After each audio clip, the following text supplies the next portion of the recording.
Okay, so funny story. I accidentally forgot to unmute my mic on Streamlabs, so the entire last stream was an accidental no commentary playthrough. I did get through the first investigation segment of Turnabout Goodbyes, but I'm gonna run it back and play through the entire thing today, because I want to get to at least the first, like, 4/5 of Rise from the Ashes tomorrow. I'll check how long that's supposed to be. This will probably take like 5.5 hours if I just play it straight through. I forgot to bring my phone downstairs for, yeah, I'm gonna do that 1 second. Oh yeah, exciting news! I now have an intro screen and an away screen. Check those out. Yes, I know the intro screen is just, you know, the thumbnail, but yeah, I'll be on this every time from now on. But for now, just look at Edgeworth being sad, and look at Lotta being, Mike Wazowski'd. Yeah, 1 second. I'm gonna go grab my phone.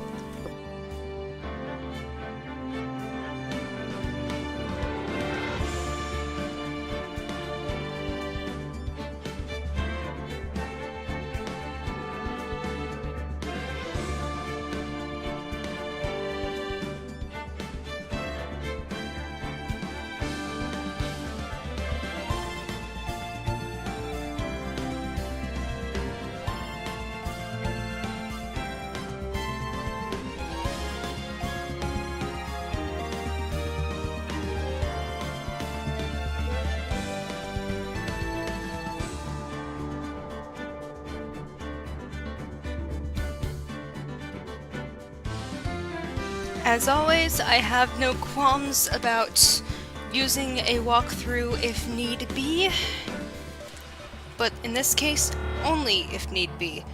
I will not be using it if I'm not explicitly like, yeah, I need it.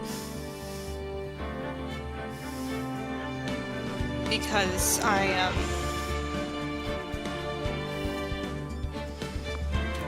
legitimately do not know where to go with this, and I have no chances left, or something like that. The reason I'm restarting this is because, one, I may have played through the first hour or so, but I want to replay it. I'm not going to be redoing the end of Turnabout Samurai because it's the end of Turnabout Samurai. It's... you know what happens. D. Vasquez gets acquitted, and, you know, sent off to jail, Battle of Wits and all that.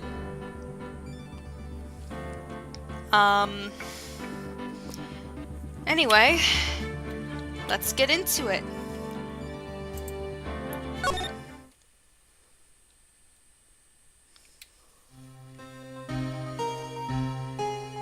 There's that DL-6 reminiscence theme. It's been, what, 15 years? About that, yes. 15 years is a long time to wait. I can't imagine how much I've suffered.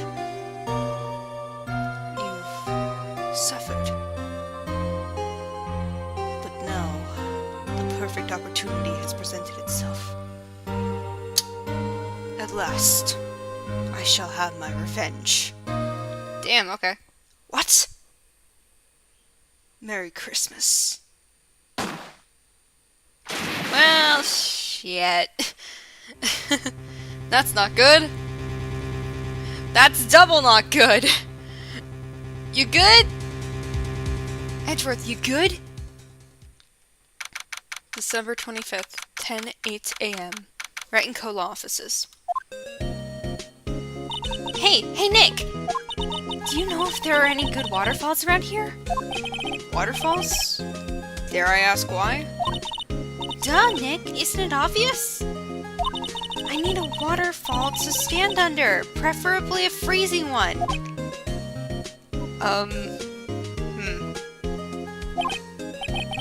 Oh, is that part of your spirit medium training? Of course! Except I've been slacking off lately. I need to brave the elements and be forged anew under the rushing spring waters. Okay. I don't know about any falls per se, but Gourd Lake is pretty close. Oh, darn. Sorry, but them's the breaks. Couldn't you just take a cold shower or something?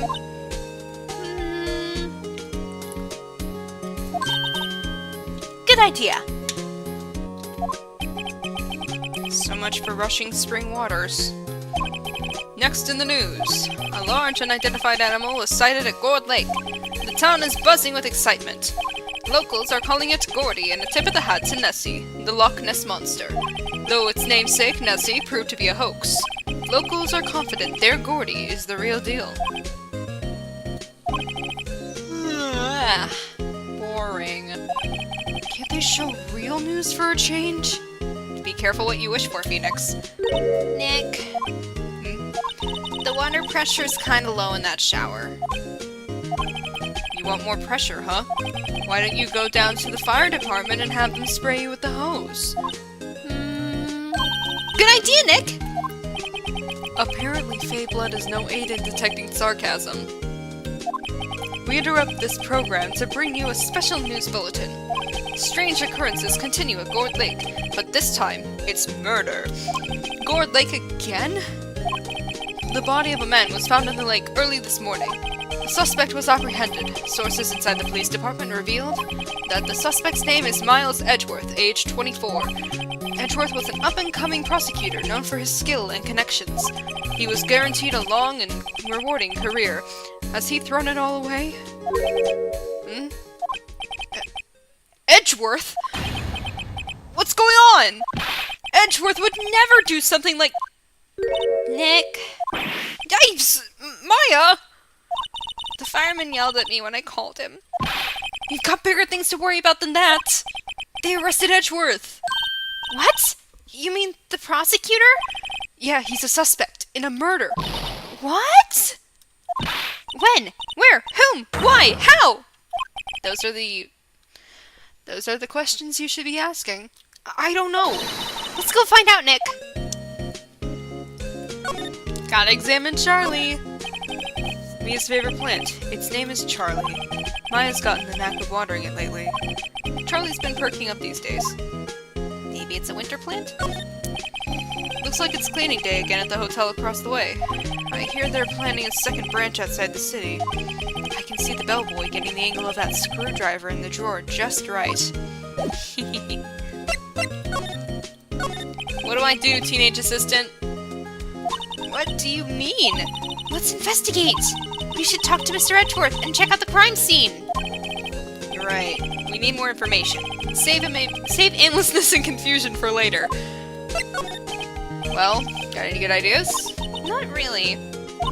I do my best thinking when I'm standing underneath a waterfall. I'm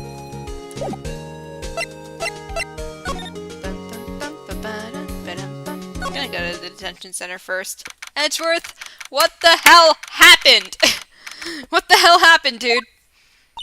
You know, Nick, we've all been in here one time or another, haven't we? I guess it comes with the territory. I'm not sure it's something we should mention to too many people.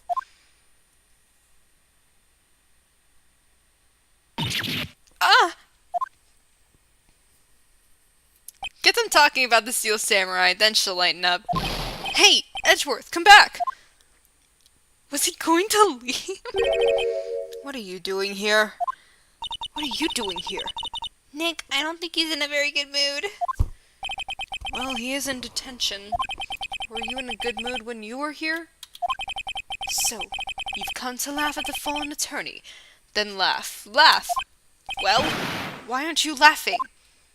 Nick, should we be laughing? Nah, it's a trick. Laugh and he'll get mad. Or burst into tears.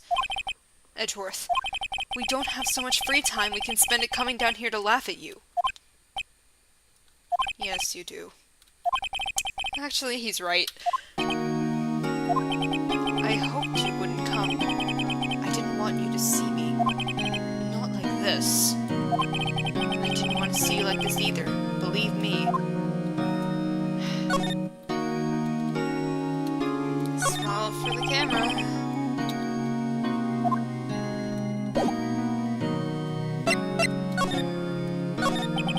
Edgeworth, tell me what happened. Why should I? What are you going to do about it? Duh! We're going to help you, that's what! Help me? You? Don't be ridiculous. Sorry. Sorry? You're a novice. You've only been in 3 trials. Hey! Sure, you got lucky and won all 3, but your luck's bound to run out someday. That'll be 3 years from now, but okay.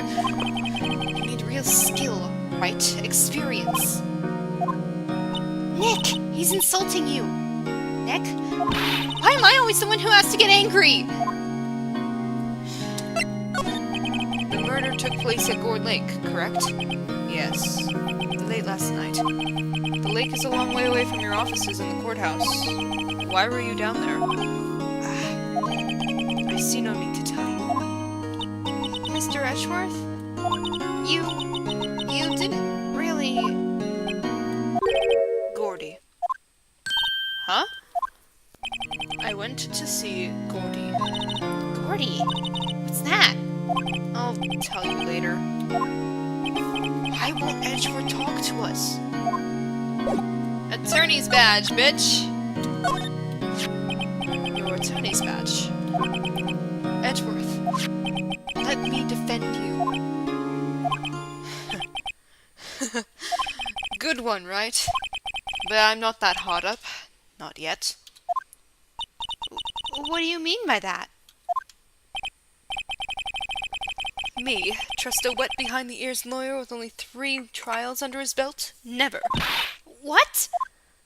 My case is near hopeless, right? Every defense attorney I talked to has turned me down.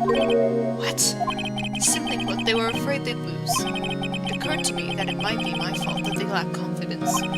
After all, I did get every single one of their clients declared guilty. I don't believe it. Regardless, I don't want you involved in this.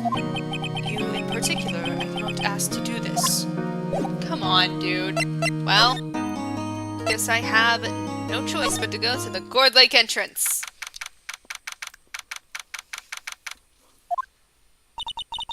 This is where it happened? Yeah. Gourd Lake is in the middle of this park. I can see some police walking around in there. Questioning people, probably. Hey! Isn't that Detective Gumshoe over there? Well, pal! There's enough of us here. Anyone found anything? Sorry, sir. Nothing. Idiot! The trial's tomorrow! We need clues, on the double! But sir, there weren't any clues. That's why we arrested that attorney, Mr. Edgeworth. It's clear, sir. He's the one who... Shut up! Just you try saying anything. Just you try saying that again. I'll make you sorry if you do. So just get out of my face, pal. Yes, sir. Detective Gumshoe's kind of scary today. Recruits. Meh. Ah! Ah! Hey! You're that hairy guy. Hairy Butts. Right. Phoenix Wright. Will he ever learn my name? And just what are you doing, pal? Just what are you doing here, pal? Investigating? Huh? Well, yes, I suppose. Well, I'm here to help. Ask me anything you want. Bring it. He seems different than usual. I wonder what's up. Mr. Edgeworth hasn't actually asked us to defend him yet. Huh? Oh, you don't say.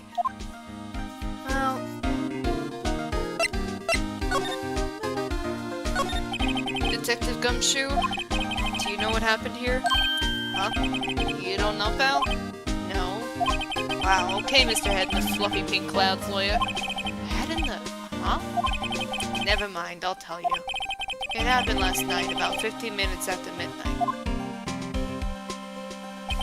There was a boat out on Gourd Lake. In that boat were two men. One of those men shot the other with a pistol.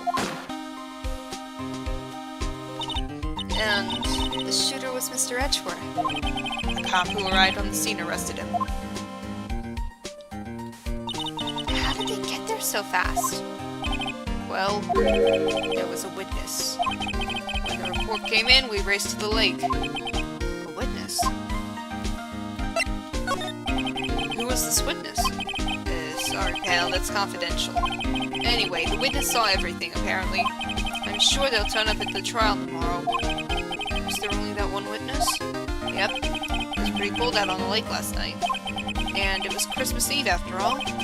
Still, we're being thorough. You never know when you're going to turn up another witness. That's why we're here today, checking things out. So far, we're coming up empty. Oh, it's Christmas today. I'd forgotten. What are you getting for me?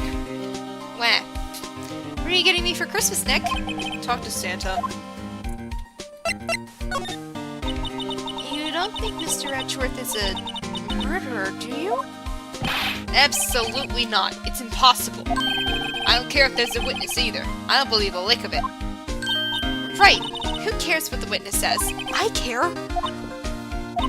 You really believe in him, don't you, Detective? Of course I do. But the police are pretty sure he's the killer. Nobody's even really taken this investigation that seriously. Oh no! After all the help Mr. Edgeworth has been to us. Hard to imagine that no one's standing up to take his side. Well, at least you are, Detective. At least you are. Aw, that's sweet. Is it true? No one will take Mr. Edgeworth's case? Yeah. He's a bit of a celebrity. If you defended him and lost, your reputation would be sure to suffer. What's more, the case against him is, well, it's pretty solid. I suppose it would be if they have a witness. Hey, pal! Don't tell me you're going to turn your back on him too! Remember the Steel Samurai case? Mr. Edgeworth helped you get your client declared innocent. I know. I went to Edgeworth. I tried. He really doesn't want us to represent him. Especially not us, he said. What? Well, that doesn't make any sense, pal. You should have heard him talking about you after that trial. He kept saying right, right, right, over and over. Nick? I'm not sure that's a good sign. Neither am I. Why wouldn't you want your help? I don't get it. Detective Gumshoe, sir. What? Find something? No, sir, not yet. But there was a call from the precinct. They want to hold an investigation briefing? A briefing? Right, I'm off. Oh, sorry, pal. I guess you heard. I gotta go. Any last things you want to ask me about before I head back? How do I get in touch with you? You're not coming back, Detective? Probably not, pal. So what should we do if we have something to talk to you about? Ah, right. Here, I'll show you how to get to the precinct. Come down and see me anytime. Directions to the police station received from Detective Gumshoe. Thanks. Oh, hey, Detective Gumshoe. What? We'd like to take a look around in the park. Can we walk around? Yeah, no problem, pal. You got my permission. You know, Nick, I think there's something to be said for talking to people when they're busy. Yeah, they don't have time to think about not giving you information. Right. Now let's get investigating. Woo! Examine everything! The sign says Gourd Lake Nature Park. This place is full of families picnicking on the weekend. But no waterfall. Not many picnickers come here for spiritual training, Maya. I'll just go to Gourd Lake Beach. Why not? Party poppers.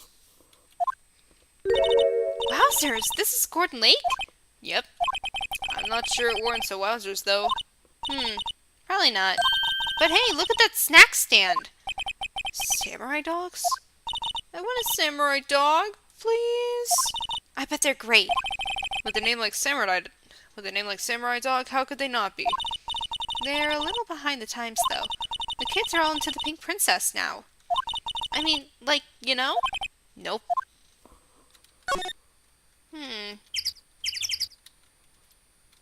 Party poppers! Huh. Someone left some poppers here. You know, you pull the string. And it goes pop. Yeah, I know the ones. You see them a lot around New Year's. Hey, Nick. They might be a clue. Let's take them. Come on, admit it. You just want to pop them, right? Was it that obvious? Poppers? Take them. I suppose it couldn't hurt. Huh? Where'd they go? Into my pocket. Not very clue-worthy, huh? I wonder. Line up of plastic benches. I guess the idea is you buy a dog and eat it here.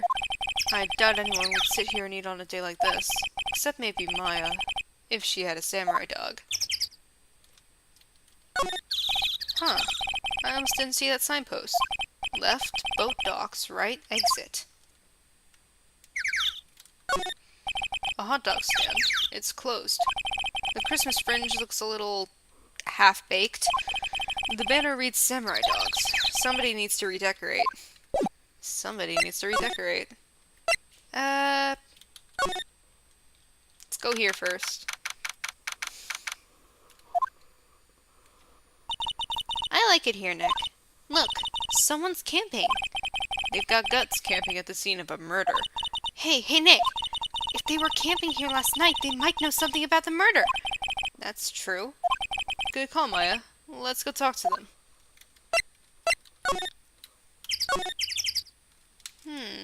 Camera. This camera has a mic and some sort of attachment. It must take pictures when triggered by a noise. Wow, cool. Let's try it out. Hi, I'm Nick. Maybe I'm not saying it loud enough. Hey! I'm Nick! Huh. Nick! Will you stop that? Maybe it's broken? Don't kick it. Maybe it isn't set to respond to voices? Well, what then? These things? The party poppers?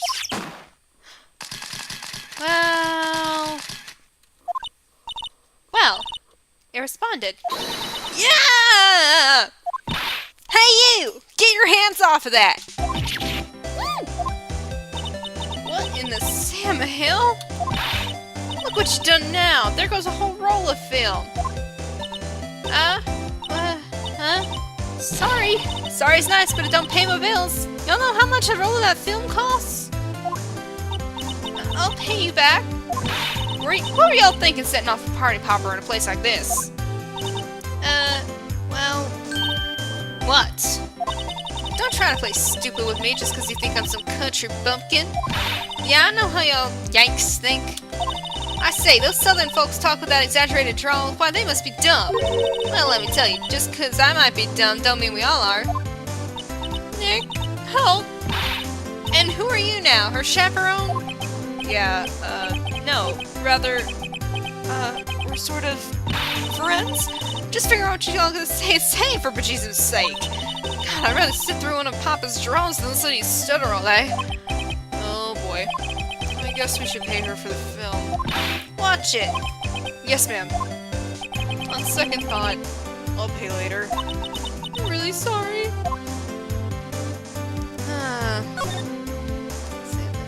Nothing. I think I'm supposed to do this. Haha! The one time it's useful! This is my badge. Huh? Our badge is supposed to be all shiny and impressive. You a cop or something? I'm a lawyer. What? Y'all ain't gonna try and pull one of them lawsuits on me over that film now. Cause I'll have y'all know, I'm a fighter and I wrestle meaner looking things than you. No, that's not it at all. We're here investigating a murder that took place here on the lake. A murder? Sounds cool. Why didn't y'all say that in the first place? Go ahead, ask me anything you like. Finally, some cooperation. You too. Y'all can come out of hiding now. I won't bite. Hard. Come to think of it, where did Maya get to? Sorry. I was feeling a little overwhelmed. The culture gap and all. Sure, Maya, sure. Never you mind, honey. I can talk Yank for you if it pleases you. Thanks. I think I'll be okay. Great then. I'm Lada. Lada Hart, but y'all can call me Lada. I'm here photographing meteor showers for a research project. Mighty pleased to meet you. No one would believe I was a lawyer if I didn't carry this. Oh yeah, when was that murder anyway? I didn't see much television lately. It happened late in the night on Christmas Eve. That's so. Christmas Eve? A man on a boat was shot. Did you see anything? Well, let me see. A boat, you say? I reckon I might have seen one. Not sure. Not sure, though. Y'all gotta remember, I've been watching this here lake for a good 3 days now. I seen it up boats to choke a mule. Kinda hard to remember which I seen when. What about your camera? That's quite a camera you have there. Y'all better know it. It's German-made, a genuine Solingen. Isn't that where they make knives? So what's that device you have stuck to the camera? Huh? Device? Your camera went off all by itself when I fired my party popper. Oh, that? That mic triggers the shutter whenever it does detect certain sounds. It's programmed to pick up loud noises right now. A programmable camera? Neat! Faces the lake. So, what is it you do, Lada? Huh? Me? Y'all don't really want to know that, do you? Actually, I'm a research student at Country U, right in the heart of the heartland. Wow, neat! Nick, she's a research student at a university, Country U. So I hear. So, when did you come up here? Let me see. I guess it was about 3 days ago? What are you photographing? Didn't I tell y'all that already? Meteors! Yep, meteor showers. Definitely meteor showers. Falling stars?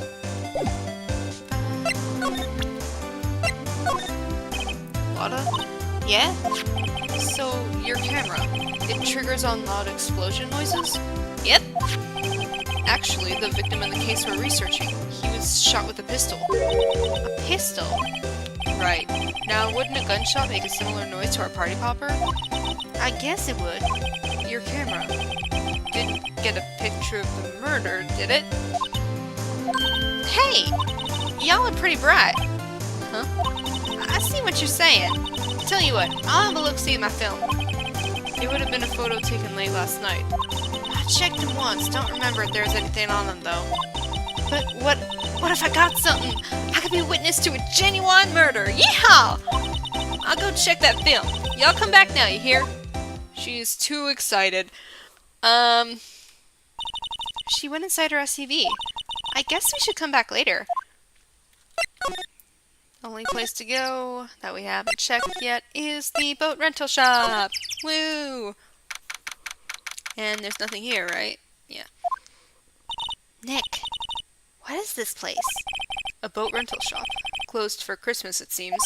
I guess a murder taking place on one of the boats won't be good for business either. Boats? I've never ridden on a boat. Really? Well, how about we go out on one when the trial is finished? Hey, good idea! You bet! Alright. A small boat rental shop. Doesn't look like anyone is around.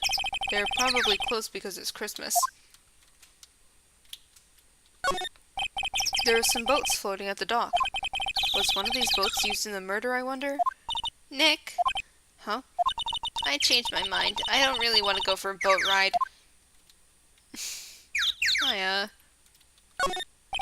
There's more forest off that way. I doubt I find any helpful clues in there. Alright. Only place to go now is back to the here. Why not? Look at that proto-badger. I guess Detective Gumshoe is still in that meeting. Hey! Thanks for coming down, pal. Detective Gumshoe! We just finished the meeting. For better or for worse. I get the feeling we're in for some bad news. Do you know anything about the victim yet? No, still can't ID you. Has Mr. Edgeworth said anything? Not a word. Oh, that sucks. So, how did the meeting go? I can't tell you, pal. You're a lawyer. True. You know, I don't know what to believe anymore. Sure, Mr. Edgeworth's human like you and me. Still, I get the feeling that if he'd done something wrong, he wouldn't go hiding it. That's just the kind of guy he is. Why can't anyone else see that? So they think that Mr. Edgeworth did it. Well, the trial starting tomorrow is scheduled. I see. Hey, in the end, you did tell us about the meeting. Don't go telling anyone. Don't go telling anyone else, pal. Yes, sir. And do me a favor. Stand by Mr. Edgeworth. He needs help, and you're the ones to help him. I'm sure he's got some reason why he won't talk to us. Thanks, Detective Gumshoe. Detective Gumshoe, how come you trust Mr. Edgeworth so much? Well, I think that was obvious. We got a strong working relationship, us two. We trust each other, and that's how it works. A working relationship? See, Mr. Edgeworth always gets his defendants declared guilty every time. Yeah, his methods might be a little extreme at times, but there's a reason. He trusts our investigations, see? He trusts us to get the right man. That's why I work extra hard, pal. We gotta earn that trust he places in us. I see. I'm a little tired, so my voice game is off today. Mr. Edgeworth is a man you can trust, and you have my word on that. Hey, can I see the autopsy report? Hopefully the only version.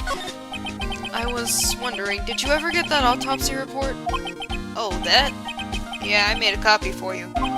Thank you. 24th or 25th, huh? Thank you. Nick? Huh? Can you show me that photo of the victim?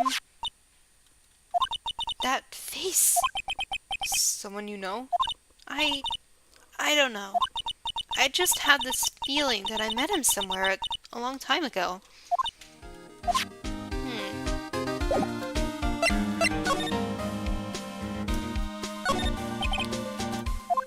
Gotta examine the blue badger. Hey, is that the police department's mascot? That's the blue badger. It was my idea. I made it. It's my mascot. I see. How nice. I'll get him assigned mascot at the Criminal Affairs Department if it's the last thing I do. Good luck. This must be the chief of the detectives here. He's glued to his computer screen. What? Gord Lake? Gordy's sighted. I don't believe it. Shouldn't you be reading something more important?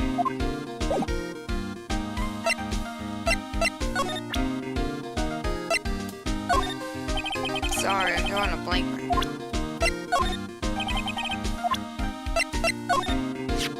Well, I hope it helps you, pal. Thanks, detective. Oh.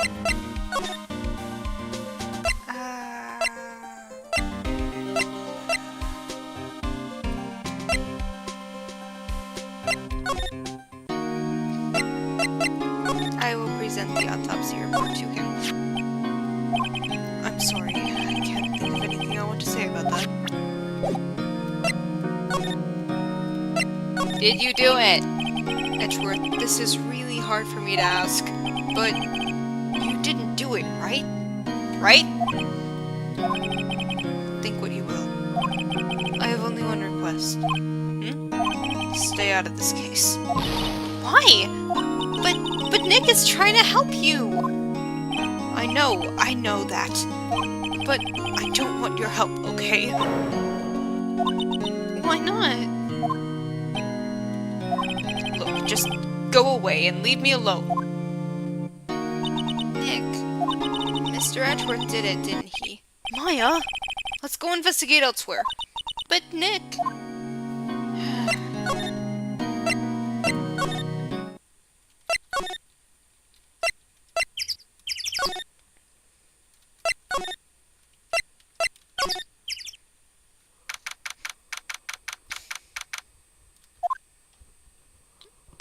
Hey, Al! Lotta! Wait up a sec, we got bingo! Bingo? My automatic camera took 2 pictures last night. Hey! This is them. Take a look. That's... Wait. See? See? He's shooting him with that pistol. It looks like that, yes. But you can't really tell who that... is shooting. Yeah, well, there was enough fog out there last night to strangle a bullfrog. But, you know, seeing these photos reminded me of something. What? What? I saw the murder happen. I'm a witness. What? Are you serious? Cars. How do you forget? Never mind. Y'all reckon I should tell the cops? I reckon... no. We don't want another witness. I reckon no. What's that? Now don't y'all think y'all can pull one on over on me just cause you speak the lingo. I know enough to know that when you see a murder, you'd best tell the cops. It's my obligation as a citizen. Hey, so I'm off to talk to the cops. Y'all can have this photo. She does not say a cab. Later. Didn't she say 2 photos? Wait, Lotta! What? Can't y'all see I'm kinda busy? Tell us what you saw too, please? Nice try, honey, but I wasn't born yesterday. I'm a witness, and that means I'm on the side of justice, and that means the cops. You sure about that? I'd sooner eat the south side of a northbound skunk than tell you. Lotta? Don't let it get your skivvies in a bunch. Friends today, enemies tomorrow. Or was it the other way around? No matter, I'm gone. Hey, maybe they'll let me do some testifying. Hot darn. She left. Well, that's one more witness. What do we do now, Nick? Well, if she saw something, there's not much we can do about it. The question is, what exactly did she see? I guess we'll find out in the trial tomorrow.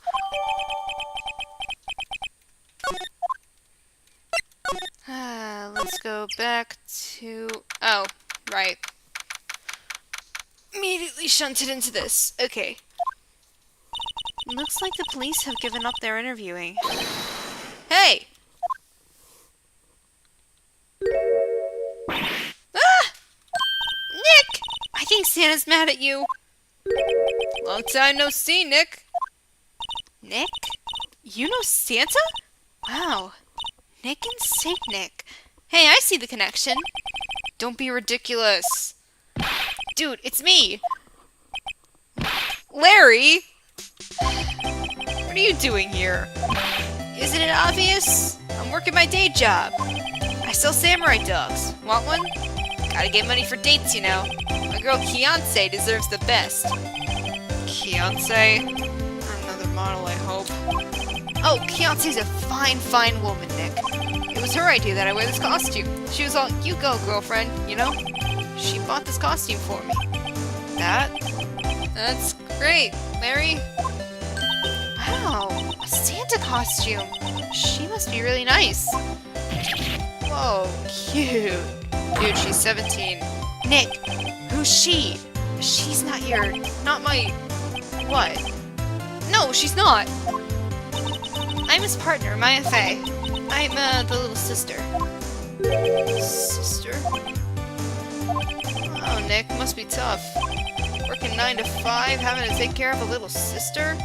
No, I'm not Nick's sister. I'm my older sister's little sister. Huh. Sounds great. Don't worry, Maya, he's not listening. Speaking of not listening... Hey, Larry. There was a murder here last night. And since you work here, Have you heard anything? Nick, you're wasting your time. Last night was Christmas Eve. He was with Fiancé, obviously. He wouldn't have been standing out here in the cold. Oof. I think what you just said caught him off guard, Maya. No, it's just... Fiancé's not in town right now. She's in Hawaii on a photo shoot. A model. I knew it. Little sip of tea. Well, anyway, there was a murder here on the lake. The trial's tomorrow. Huh.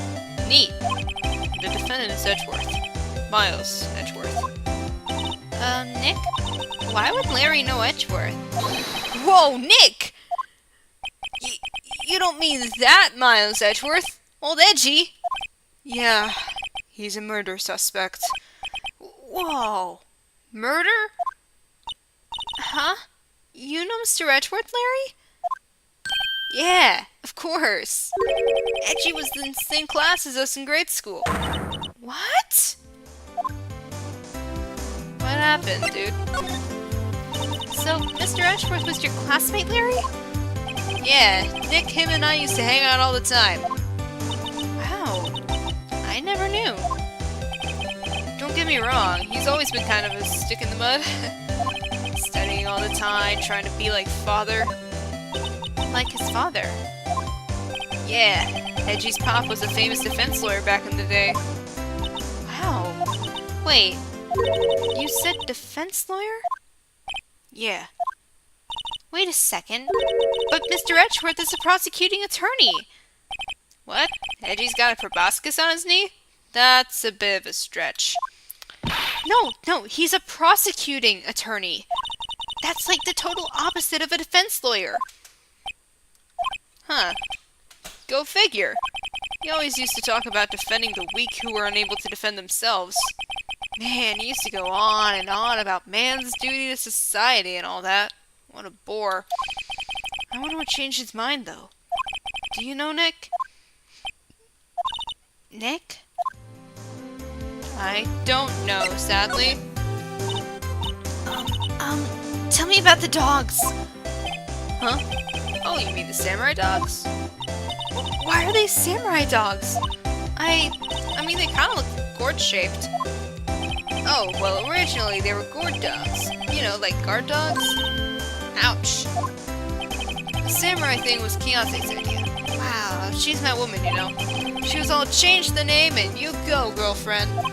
She made me that banner. Man, the kids can't get enough of those samurai dogs. Something about that just seems wrong. Oh, and guess what? We're getting a ton of customers here at the lake, what with the big news. The big news? Yeah, Gordy. Gordy? What about Gordy? What's Gordy? Huh? You mean you don't know? It's here in this very lake. A giant, mysterious monster. Gordy. A monster? Yeah. Check it out. This is an article from yesterday's newspaper. There's a photo. Wow, it's really real. That scarf is tiny. Nick, a monster! A real monster! Yeah. It's probably just a log or something, right? Hey, There's a quote here from the person who took the photo. What's this? I set the camera to automatic, and when we got into the frame, I heard a loud bang, like an explosion, followed by the sound of something slipping into the water. I wish I could have seen it. Why would there be a sound like an explosion? Guess we'll find out in time. Larry, could I borrow this article from you? Sure, no problem. That'll be $1 million! 1 million? Grow up, Larry.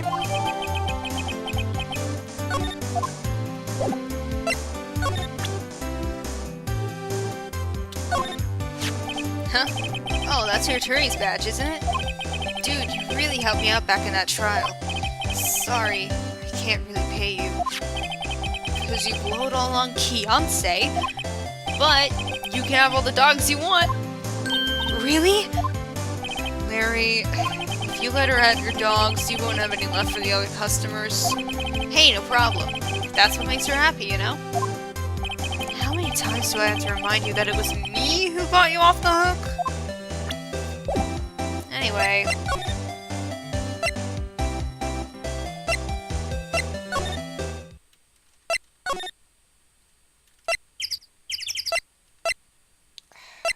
Get where to go next.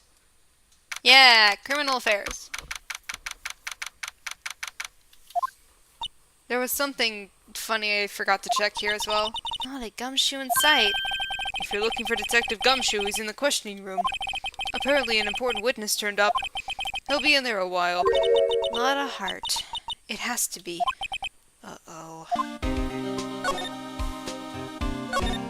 A poster of a female police officer. Wait, no, that's the latest Babes in Uniform calendar. My bad.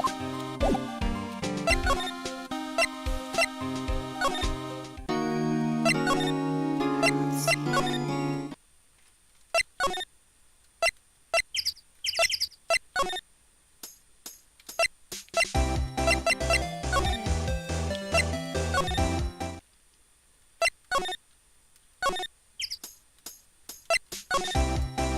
Guess the woods is the only place.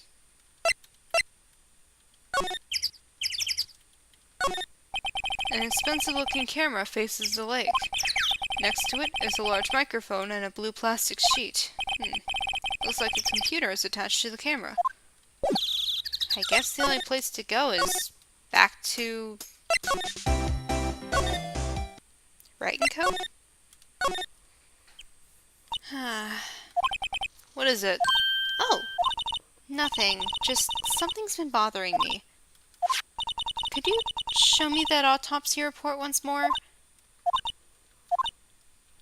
Hey! I remember now! This guy! He's a lawyer that was at that office Mia worked at. I met him once when I went there to hang out with Sis. That office? Wait. You mean Grossberg's office? Right, that guy. That was the last name I expected to come up. Maybe I should go talk to him. For old time's sake. For old time's sake, you say? Intriguing.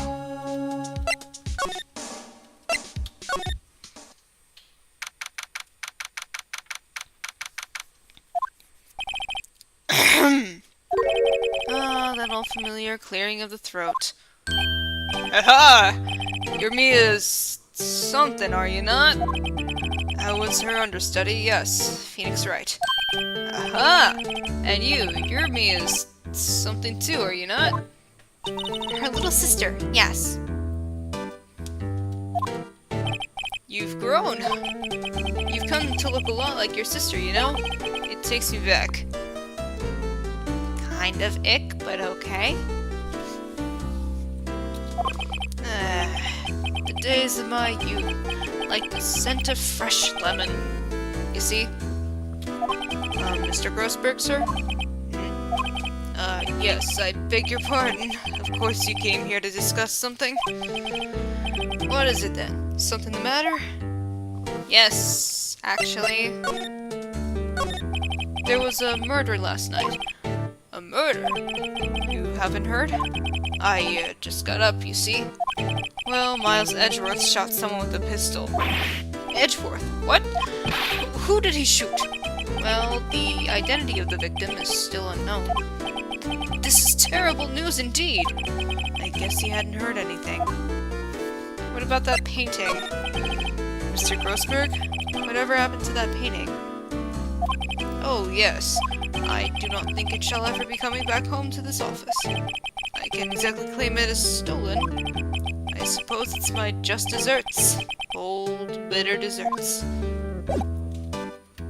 And what about this autopsy report?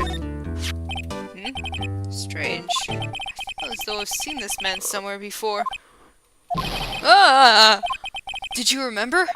He was a lawyer, here in my office. That's Hammond. Robert Hammond. Mr. Hammond? And you say this is the man Miles Edgeworth shot? Yes, I do. Supposedly. Who is this Hammond guy, anyway? Mr. Hammond. He was the defense attorney in that case. That case? Yes, the DL-6 incident. DL-6? Why does that sound so familiar?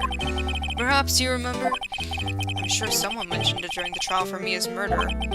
That was the incident where the police were so at a loss they used a spirit medium. Wait, you don't mean... Was that medium my mother? Yes, my dear. The spirit medium, Misty Fey, your mother, contacted the spirit of the victim. But the case was a loss. No conviction was made. Well, what about the DL-6 incident? The DL-6 incident, yes. Happened 15 years ago. A very strange case, indeed. They never caught the criminal, right? Correct. Misty Fey used her powers to talk to the spirit of the late victim. Her testimony led to charges being laid against one man. But Mr. Hammond won the case, and the suspect was declared innocent. And the police blamed my mother, calling her a fraud. You were the one who helped her out then, right, Mr. Grossberg? Yes. Yes, quite. Definitely didn't sell information to Mr. White in exchange for... Thank you. No, please, don't mention it. DL-6. Never thought I'd hear that name again. But wait, what does that case have anything to do with Mr. Edgeworth? It has everything to do with Mr. Edgeworth, my dear. The victim in the DL-6 incident was none other than his father, Gregory Edgeworth. What? His father? If you want to know more, you should ask him yourself. Show him this. I'm sure he'll talk to you. Wait, this is a photograph of my mother. Well, then why was Exhibit B written on the back of White's picture?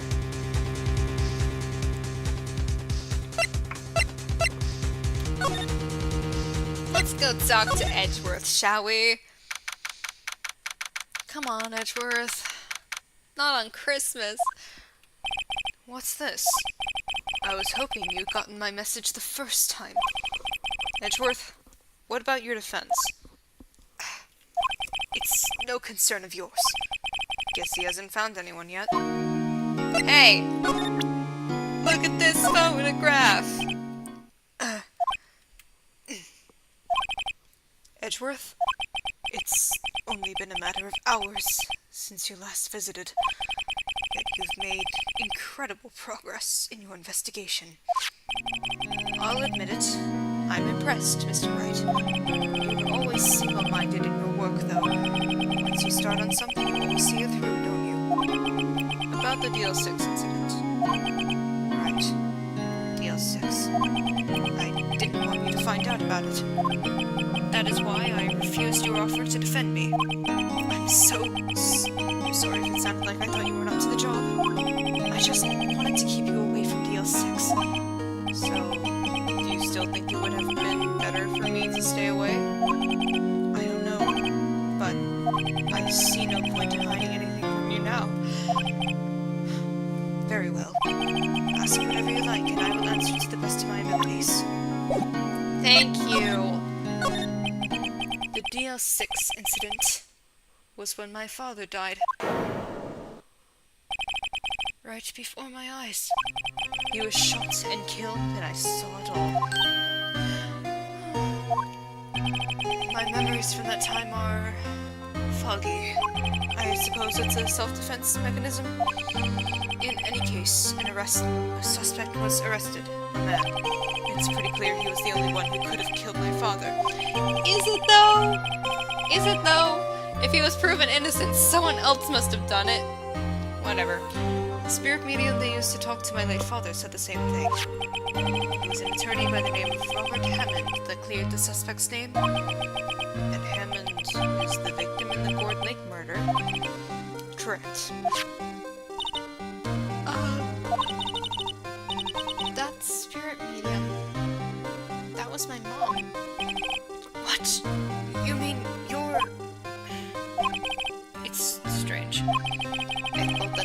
incident was about to end, and now this. About to end? The DL-6 incident happened 15 years ago. 15 years ago, on December 28th. December 28th? The statute of limitations on the case runs out in 3 days. What? Nick, what does that mean? When a case's statute of limitations runs out, legally, the case never happened. 3 days from now, DL-6 will be closed. Forever. What happened to the suspect? The one who got off innocent? I don't know. He disappeared from public view. Nobody knows where to. If he's still alive, he'd be about 50 years old now. I guess I can understand why he'd go into hiding.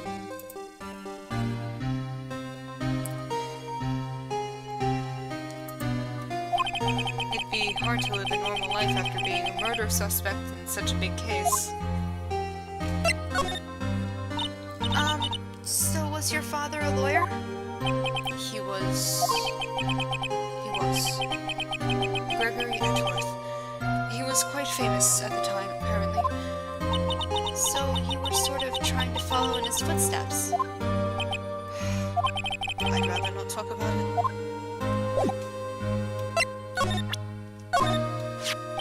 Your attorney's badge. I can't say I really want to see one of those right now.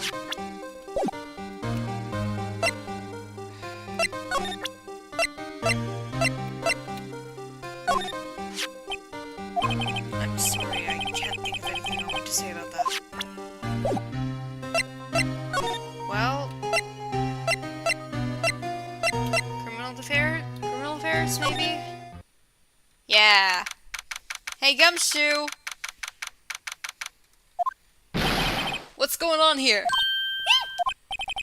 What's wrong, Detective?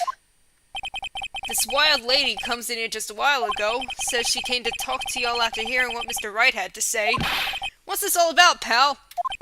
Not a heart. Why are you going around finding more witnesses? You want to give Mr. Edgeworth the death sentence, pal? No, not at all. I mean, she did see something. There's nothing I can do about that. I can't go around covering up evidence. You trying to say something about the way I do my job? No, sir. Well... So, what did Miss Hart say? She says she saw Mr. Edgeworth fire the pistol. What? She even had a photograph to prove it. Right, I saw it too. But you really can't tell from the photo who it is shooting. That's why she said she's going to enlarge the photo. She said it'll drop the quality it might, but should let us see who's who. She can do that? Okay, so there's going to be an enlarged photograph that shows Edgeworth in the act. Great! Just great. In any case, she's going to be the one to In any case, she's going to be the one testifying tomorrow. Huh? What happened to the other witness? Well, apparently there was a cancellation. Cancellation? What the fuck does that mean? I'm afraid tomorrow is going to be life or death for poor Mr. Edgeworth. We got a witness who says she saw the very moment of the murder, and we got a photo taken when the shot rang out. I'd say that sounds like a pretty unwinnable case. But wait, what did Mia used to say? If he's innocent, there's gotta be something I overlooked. It sounds like Mr. Edgeworth is going to ask the state to assign a public defender. I was just asked to file the paperwork. But you still got time, pal. Go talk to him again. For me, please. You have to convince him. You have to make him let you defend him, please. I know you're the only one who can do it, pal. You're the only one who can save Mr. Edgeworth. Yep. I very much am. Hey, Edgeworth.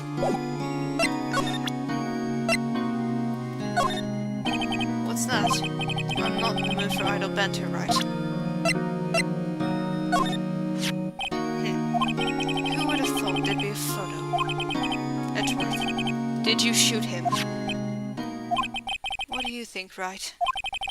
I don't think you're the kind to point a gun at anyone, no. So you didn't shoot him? No, I didn't.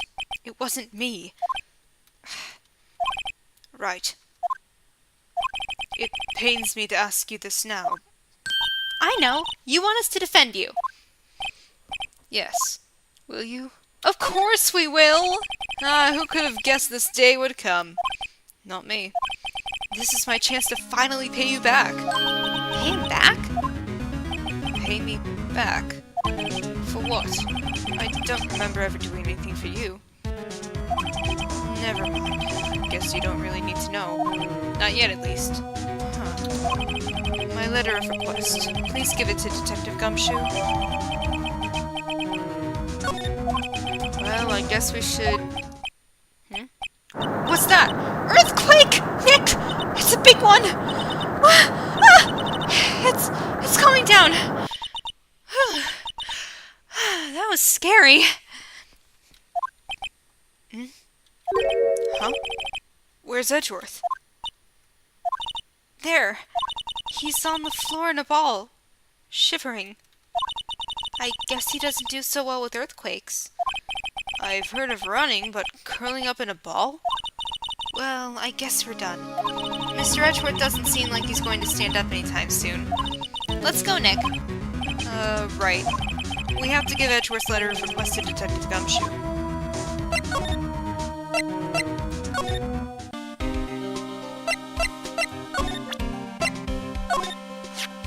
Look what I got!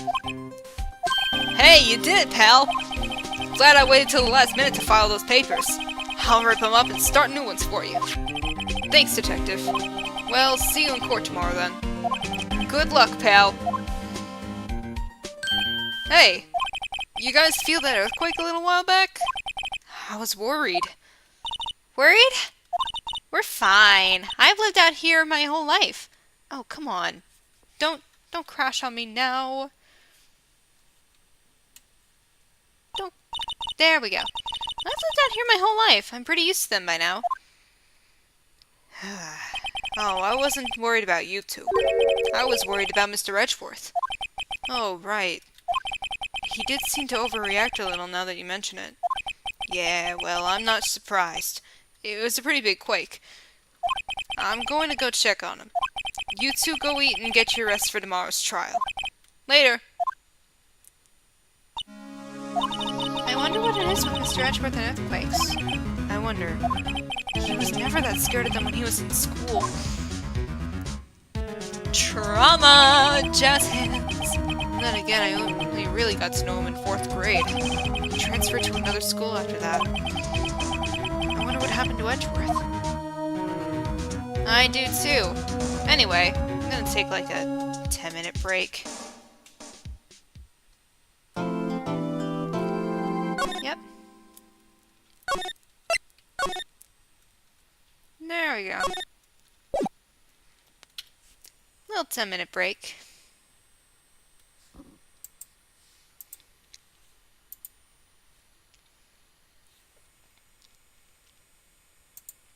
DL-6 incident.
It's about time to get back into it. Let's go. Alright.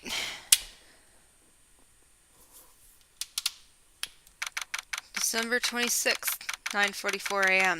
District Court, Defendant Lobby Number 2. Karma?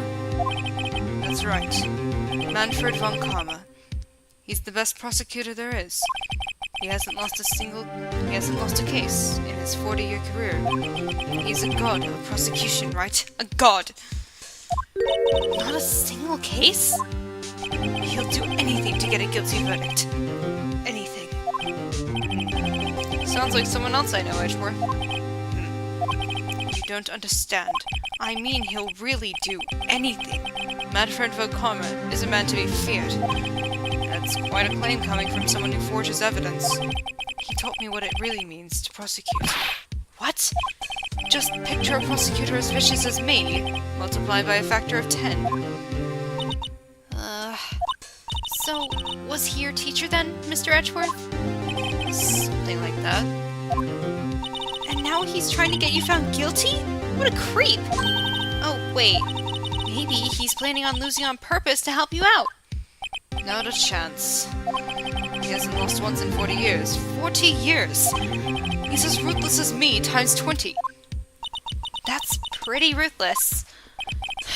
Like I said, he's a god among prosecutors. Like I said, he's a god among prosecutors. I guess that's something like Mia was to me. Speaking of Mia... Maya? Uh-huh. We could really be using Mia's help right now, don't you think? Oh. I can't. Sorry. I tried. I really tried, but I couldn't reach. You couldn't reach? I think it's because I haven't been training. Yeah, I would assume so, Maya. My powers are weak again. Oh man, what bad timing. I'm really sorry. I'll try my best. I hope so. What are you whispering about? Oh, it's nothing. Well, it's time. Let's head in.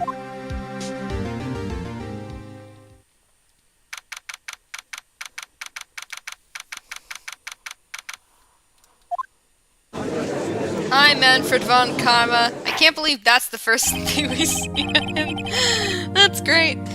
Court is now in session for the trial of Mr. Miles Edgeworth. The defense is ready, Your Honor. Mr. von Karma? Is the prosecution ready? I need to come up with a voice for him. Great, okay. Fool.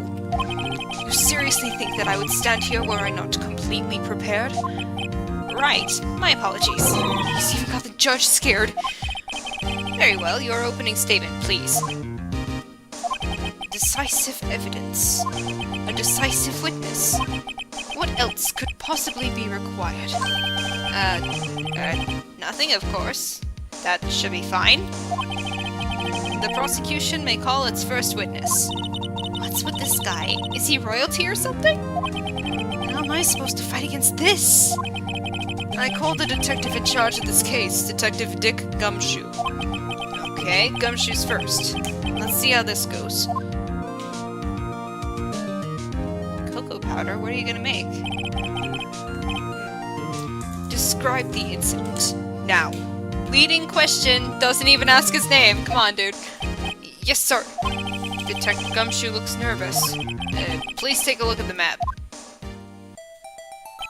The murder happened late Christmas Eve, around midnight. There was one boat in the very middle of the lake. That's not the very middle of the lake. There were 2 men on the boat. Now, there happened to be a woman camping here, on the edge of the lake. At 12:10 a.m., she heard 2 pistol shots. Then the boat started to move. I wonder why that one's highlighted in red. It went towards the boat rental shop. Overhead map added to the court record. Thank you. Testify to the court about the arrest. Now. Wait, Mr. von Karma. Yes? Actually, I'm the one that's supposed to be handling these proceedings. Oh, I hate that. wrong. There is only one thing you need to do here. I hate that he winks. It would have been better had he just left his eyes open, like Edgeworth does, but come on. Why wink? Also, earrings, kinda cute. You will slam down your gavel and say the word guilty. That is your role. Yes, of course. You're quite right. No, he's not! Alright. Let's just press everything.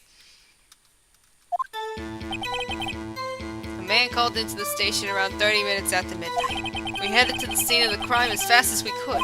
That's where we found Mr. Edgeworth. Now, I didn't suspect him of anything at all, but the next morning a body was found in the lake. So we had to arrest Mr. Edgeworth. I see. Very well. Begin your cross-examination, attorney. Now. Alright. I'll try. A man called into the station around 30 minutes after midnight. Press. You received a call from a man? Yep.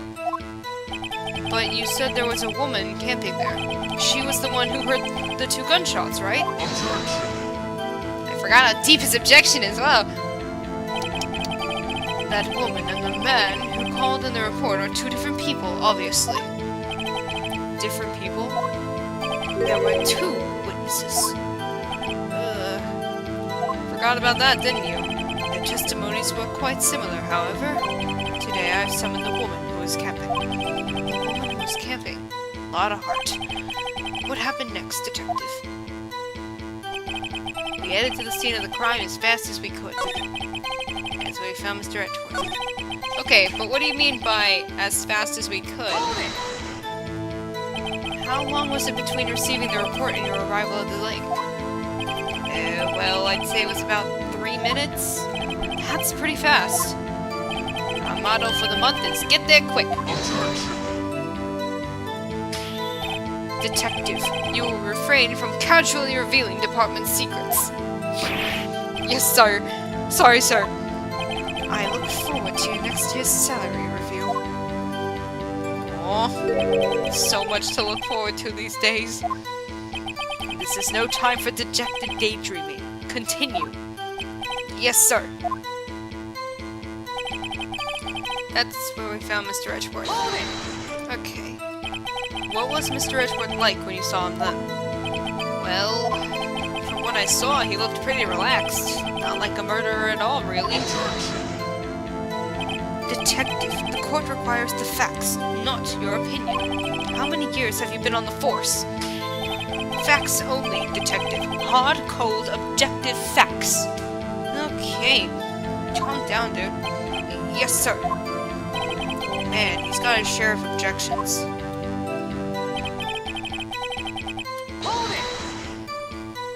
Why didn't you think he was suspicious? You should know. We have a deep, trusting relationship with the prosecutors. Detective, the court isn't interested in your musings. Deep, trusting poppycock. I've never heard so many flippant comments from an active detective on the force. Detective Gumshoe doesn't look so good. Continue, now. But the next morning, a body was found in the lake. Did you find any clues on the body?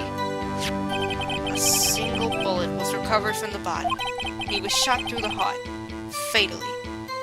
And Edgeworth is apparently to blame. He sure gives prosecuting a bad name, doesn't he? Sorry, I had to. Judge, here's the bullet. It didn't strike bone, so its shape is well preserved. Very well. The court accepts this bullet into evidence. Thank you.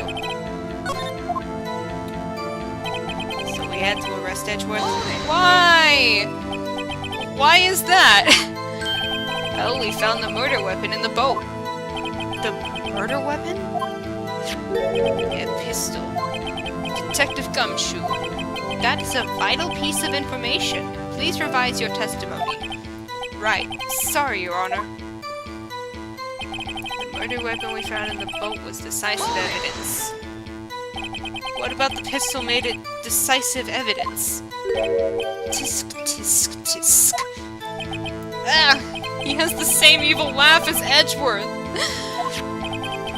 There were fingerprints on the pistol found in the boat. They were clear prints from Mr. Edgeworth's right hand. What? But Edgeworth is left-handed! It'd be funny if that was true. Order. Order! So Mr. Edgeworth's fingerprints were found on the murder weapon? Yes, Your Honor. Judge, this is the weapon in question. Accept it into evidence. Fired 3 times. Members of the court, we now have the pistol used in the murder and the bullet found in the body. Detective. Yes, sir. Was the bullet found in the body fired from this pistol? Yes. The ballistic markings on the bullet match the pistol. Hey, Nick. What does he mean, ballistic markings? Shocking. To imagine someone here does not know something as basic as ballistic markings. Look, she was training up in the mountains her whole life, okay? Nick, he's glaring at me. Very well, I'll explain. Actually, Judge, you do it. Eh? Me? Ballistic markings are like the fingerprints of a gun.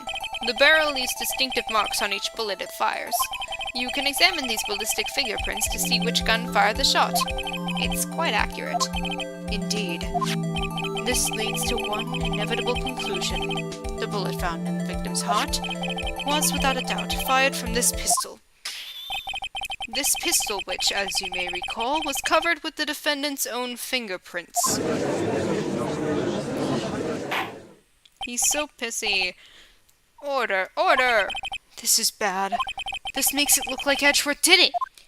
Yeah, exactly. Well, Judge, I'd say it's almost decisive, yes. Honestly, I could declare a verdict at this point.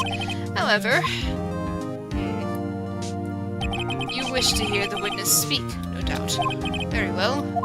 I am somewhat fatigued, and so I will take a brief break. I will call my witness after the recess, which will last 10 minutes. Judge. Yes? What are you doing? A 10-minute recess. Now! But wait, just bang your flimsy gavel and get on with it, man. Yes! Okay, sure, fine. This court will take a 10-minute recess. Who's running this court anyway? December 6th, 26, 11:09 a.m. District Court, Defendant Lobby Number 2. Edgeworth, what's going on here? Your fingerprints were on the murder weapon. Come on, bitch. And that foggy photo makes one thing clear. The one who could have shot that man was the person in the photo. True. Was that you in the boat? Yes, it was me. What? But you must believe me, I didn't shoot him. Then who did? I don't know. You don't know? Were you right there? I heard a gunshot from very close by. Then, the other man fell from the boat. I can't say why, but I thought at the time that he had shot himself. You mean it was a suicide? That's the only explanation I can come up with. Huh. How am I going to convince anyone of that? Say, Maya. Huh? What?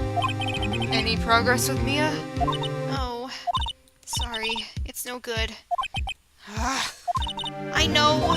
I'm no good for anything, am I, Nick? If I can't call my sister, I might as well not be here, right? No. I need you here. Yeah, you're useless! Why is that an option? No, of course not. I need you here. I can see you're always trying to help out. Even if you don't actually help, it's the thought that counts, right? It's okay, Nick. You don't have to make me feel better. I don't know anything about trials or defense. What's more, I'm a spirit medium who can't even contact spirits. Aw, Mia. Maya. Aw, everyone has their off days. I mean, I've just been getting lucky lately. But you never know when my luck is gonna run out. Really? Whoa, right. Don't jinx this case any more than it already is. It's bad for my heart. Oh? Oh, sorry. Whoops.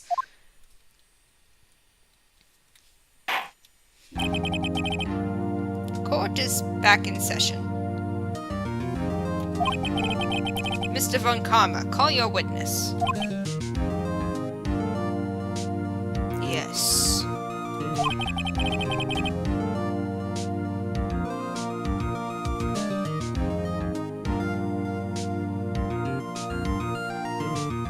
Will Miss Lotta Hart take the stand?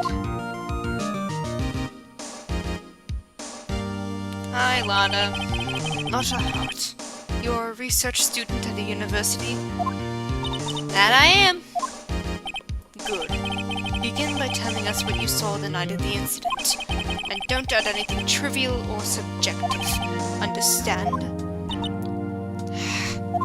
Y'all need to learn some manners. Understand? Yeah, I understand. Very well. Your testimony, please.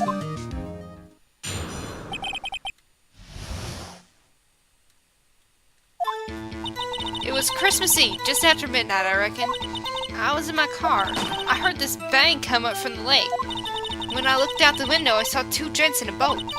Then there was another bang. There wasn't anything on the lake but that boat. Enough. Huh? Judge, she happened to take a photo of the incident. This is that photo. Accept it as evidence. Well, this is a surprise. This looks like the very moment of the murder. Look at her standing so proud. Order! I will remove people from this courtroom if I do not have order immediately. As the witness testified, she looked at the lake when she heard the shot. There were no other boats on that lake, so the man in the boat with the victim must have been the one who shot him. Yes, it was the defendant, Miles Edgeworth.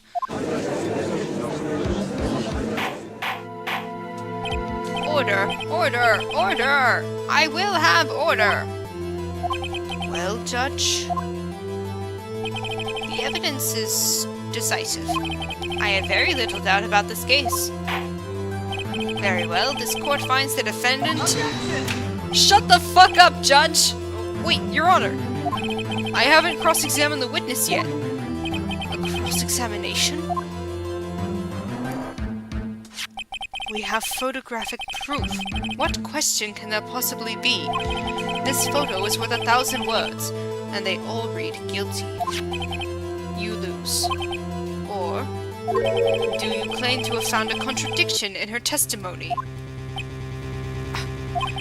Very well. If you have to, you may cross-examine the witness. It is my lawful right to, Karma! You will only flounder and ask meaningless questions. You will fail to find anything. And then I will have you held in contempt of court. Nick? Contempt? Contempt of court, you know? I guess I understand. Well, what are you going to do? Do you really think there's a contradiction with the facts in her testimony? Yes! I think I noticed one little thing. Wow, I'm impressed, Nick. I didn't notice anything. Right, let's take him on. Let's do this! Yeah! I got a bad feeling about this. It's like Star Wars. I understand. I will cross-examine the witness. Tisk, tisk, tisk. Very well. I pray for your sake this isn't a waste of time. I do too, Judge. Alright.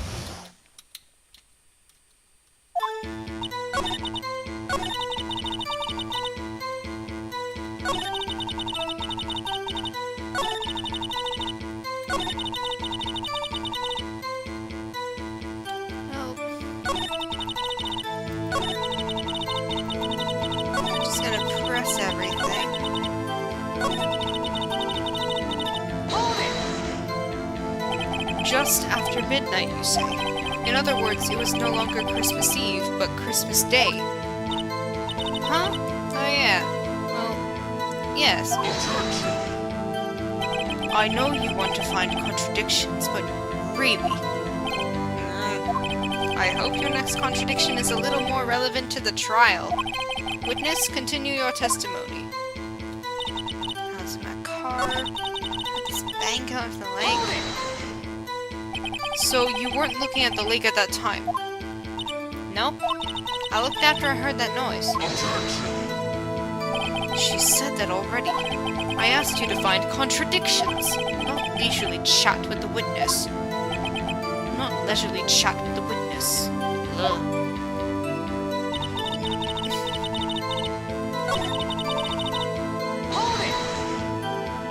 Were you watching the very moment the shot rang out? Well, yeah, sure. You're asking meaningless questions. Meaningless. Contradictions, Mr. Wright, not meaningless babble. Von Karma, I think I hate you. He's trying to keep me from talking to the witness. To what end?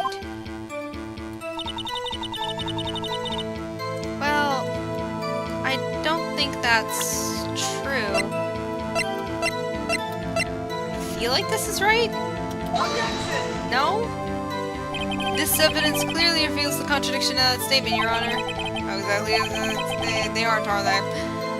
Ah, great. Please think the facts over before making accusations. Alright. Are you sure about that? Yeah, sure as a country gal can be. That sounds pretty sure. Press further. How come you're so sure? Well, heck, I scanned the whole lake. Scanned the whole lake? It almost sounds like she was more interested in the lake than the boat. Miss Hart, you... God damn it, Karma! Von Karma! Come on, bitch! Mr. Wright, the witness has answered the question in full. No need for further questions. Objection sustained. That's what I'm... Sustained. Yes, of course. Oh, great. What am I supposed to do now? There weren't any contradictions in there. Sorry, Nick. If only my sister were here. I was really taking this hard. You know what? Screw it.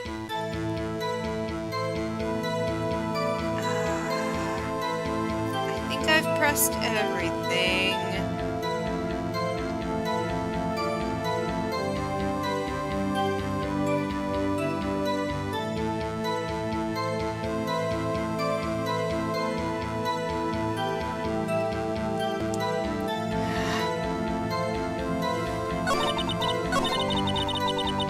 Okay, were you in your car? Why were you camping there anyway? I'm a research student at my university. I was taking pictures to use in my research. What research? This all sounds suspicious. Miss Hart, could you be more specific about your research?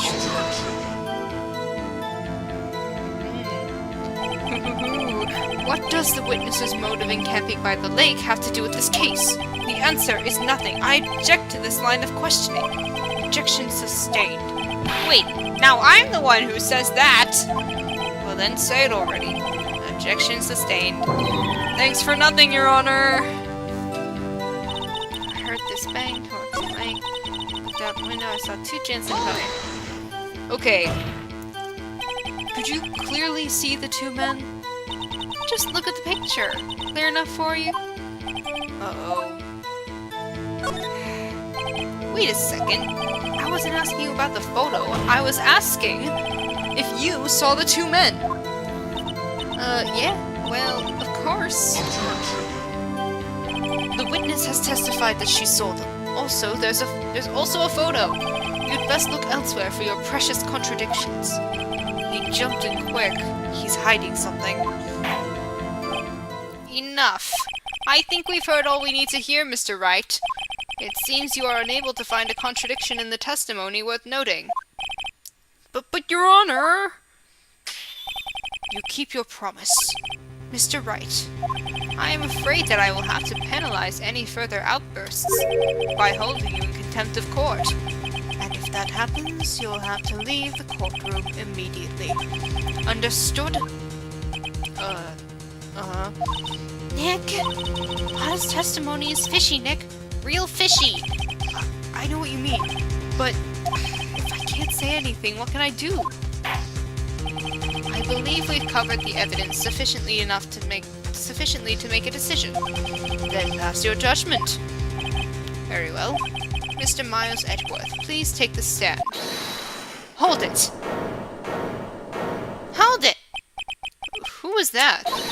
It was me. Maya? Is something wrong? Do you need to use the facilities?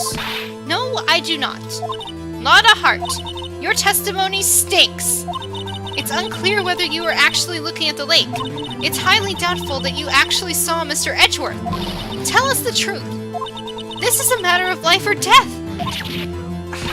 Lada, did you really clearly see Mr. Edgeworth that night? Did you see him fire that pistol? You will stand down.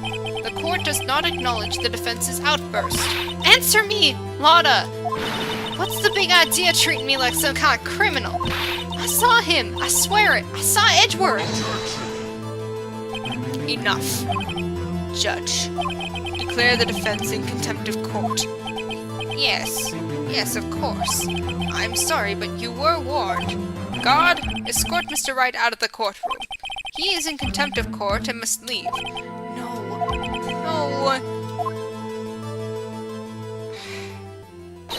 Wait! I was the one who made the outburst, Your Honor. Nick is innocent. Ha! What's the difference? All that remains is for the guilty verdict to be declared. Isn't that right, Mr. Phoenix Wright? Wrong. Wrong. What? Did you hear what Miss Hart just said? She said she clearly saw Mr. Edgeworth. That was not in the testimony. That changes her testimony, and I have a right to cross-examine her again. Yeah! Loopholes! Order! You're in contempt of court. It's too late for wild claims. Judge, sustain my objection. Judge, please be on my side this time. Come on, Judge. I'm sorry, Mr. Von Karma, but I cannot. What? Miss Lada Hart has made a new testimony. The defense does have a right to cross-examine her again. But he is in contempt of court. No, I am. If you're going to arrest someone, arrest me. Very well. IFA, you will leave the courtroom immediately. Nick, I did what I could. You have to do the rest. Good luck. Maya?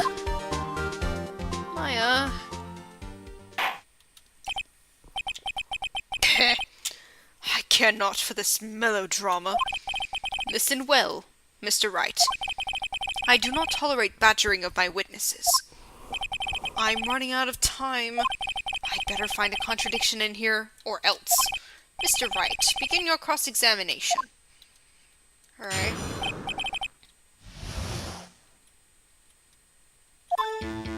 I saw it clear as day. The man on the boat was Mr. Edgeworth. Well, the photo clearly states that you did not see... Objection! You dumbass. Got you. Got you, Miss Hart! Finally! What? You got what? Look at this photograph. Look at this photograph! The photo I took? The very same. There's something I want you to see in this photo. It's quite clearly visible. The fog, Miss Hart. So? This picture was taken with professional, high-quality film, correct? Yet even it could not capture the faces of the men on the boat. Yet you claim you saw Mr. Edgeworth. How? Huh? Mr. Wright has a point. And that's why I told her not to say that in her testimony. Please.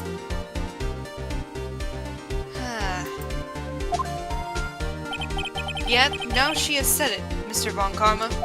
How could you possibly see Mr. Edgeworth? Explain yourself. Miss Hart. What? Could you see the defendant that night? Of course. I said I could. And I meant I could. Then please testify as to the circumstances of your sighting. I did it! I finally found a hole in Von Karma's carefully vague testimony. Carefully vague is such a description.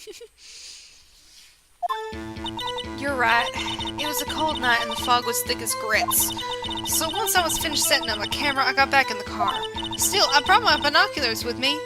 When I heard that noise out on the lake, I looked with my binoculars. See? No problem. Yeah, which noise? You used binoculars. Very well. You may begin your cross-examination, Mr. Wright. This one better be good.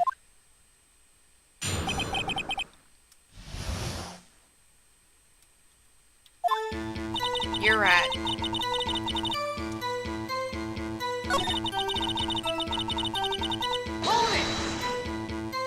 Your camera. Yeah, it's got an automatic. The issue we are concerned with here is Miss Hart seeing Mr. Edgeworth. The camera has nothing to do with this at all.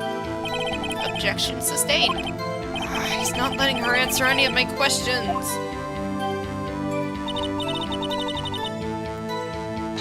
Why didn't you bring this up before? Binoculars. Yeah, binoculars. Yesterday you mentioned that you were out looking for shooting stars, correct? Well, yeah. Wouldn't you need a telescope, not binoculars for that? I've got doubts about your camera, too. Was that really to take pictures of meteor showers? The camera is irrelevant to this case. You can't say that for certain. Mr. Wright, is the camera really relevant to this case? If you believe it is, you may continue with this line of questioning. But know this. If you find nothing with this, there will be consequences. Well, Mr. Wright, do you wish to press further about the camera? Yes, I do. This is make it or break it time. The camera is of utmost importance, Your Honor. It is perhaps the key to this entire case. Therefore, I will continue my line of questioning. Wow. Maybe I went a little overboard there. Very well. Miss Hart, you will testify to the court about the camera. Yeah, I hear ya. The camera was set up to take pictures of a meteor shower. I don't think that's right. No? Not here? Your Honor, I should probably press that. Was it now? Miss Hart, what made you choose that lake to photograph meteors? You know the fog gets thick on that lake. It's not very suited to stargazing. Yeah, well, you see, I guess I wasn't thinking too straight. Ha. Hi. Mr. Wright, I will not have you badgering my witness. Because of her challenged intellect. Oof. Now wait a minute. Continue your testimony. You're saying how it was that you saw Edgeworth?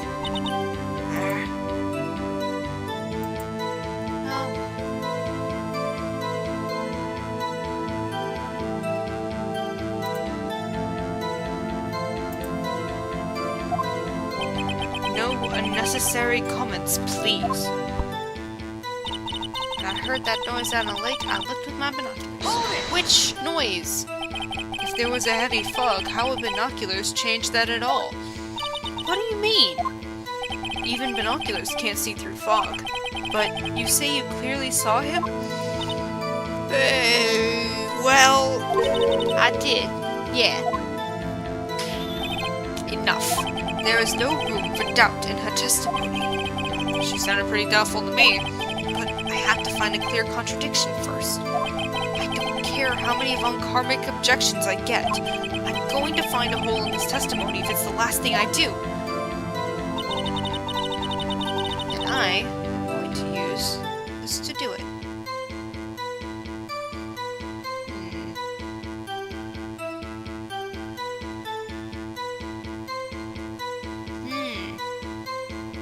That makes sense.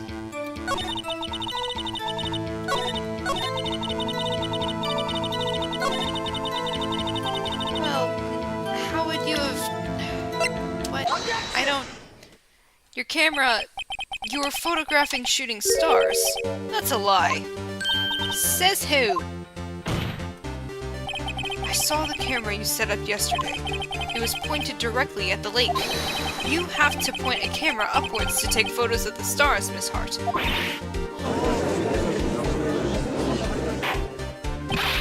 Mr. Wright, what are you driving at? The witness was not at the lake to photograph shooting stars, Your Honor. Well, then, what exactly was she photographing? Your Honor, take a look at this. What was Miss Hart trying to photograph at the lake? Gordy. There we go. Miss Hart, this is what you were trying to photograph. What's this? A newspaper article? Gordy. Ah, the sighting of Good Lake. Well, Miss Hart, I never heard of no lake monster. You got proof or something? let's see you prove that I was down at the lake trying to photograph this Gordy. I have proof. I have it. Proof. Intriguing. Very well, let's see it. And no joking around this time, please. What is proof that the witness was trying to photograph Gordy, the lake monster? Well, it was set up to... The proof, Miss Hart, is your own camera. Your camera was set to take photos in response to loud noises, correct? Thus, this photograph here, taken when a gun fired on the lake. And here, this article about Gordy. According to this article, Gordy made a loud noise when it emerged. Well, you were trying to photograph Gordy, weren't you? That's why you had set your camera to respond to loud noises. Order! Order! I see. I too thought it was a little strange. Yeah, sure. Well, Miss Hart, you were camping there to try and take a photo of Gordy, weren't you? Yeah, not bad. Are all you lawyers that smart? So smart, boy. I was down there trying to photograph Gordy. You got me. So what? Huh? That don't change what I saw, does it? Exactly.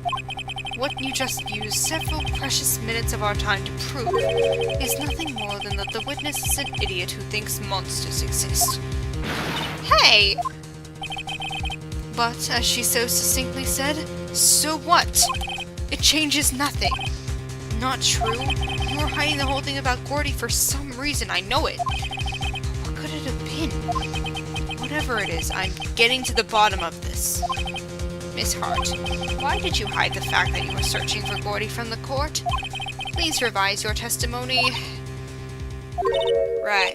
Fine, I'll testify. It won't change nothing, though. Something will change. It has to. And I'm going to spot it.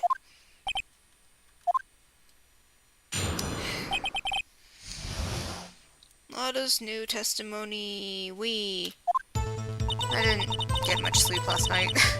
Actually, I'm not a research student at a university. I'm an investigative photographer. Imagine what a scoop it'd be if I got a picture of that monster. That's why I was camping out by the lake. But that's all I was hiding. When I heard the bang, I looked straight out at the lake. There wasn't much else to look at, so I just watched that boat the whole time. And I saw a flash near one of the men's hands, and I heard another gunshot. I was looking right at that boat the whole time, crossed my heart and hoped to fry. Like the fishy woman you are. Well, Mr. Wright, you may cross-examine the witness. Shut the fuck up! The witness's testimony is unchanged from before. Whether she is a research student or a photographer has no bearing on this case. There is no need to waste more of our time with another pointless cross-examination. Objection! I have a right. I claim the defense's right to cross-examine the witness, Your Honor. Von Karma's up to something, I know it. He doesn't want me to cross-examine her because... Why? Was there a contradiction? Very well. You may begin the cross-examination. You seem sure of yourself. You must have something in mind. Huh. That would be a first. Haha, very funny. You understand that this is your last chance at a cross-examination, Mr. Wright. If there is no problem with the testimony this time, we will let the witness leave. I will announce my verdict at that time, Mr. Wright. Understood? Sure. Yes, Your Honor.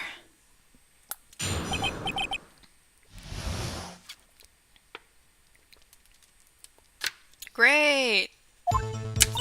Actually, yeah. Okay.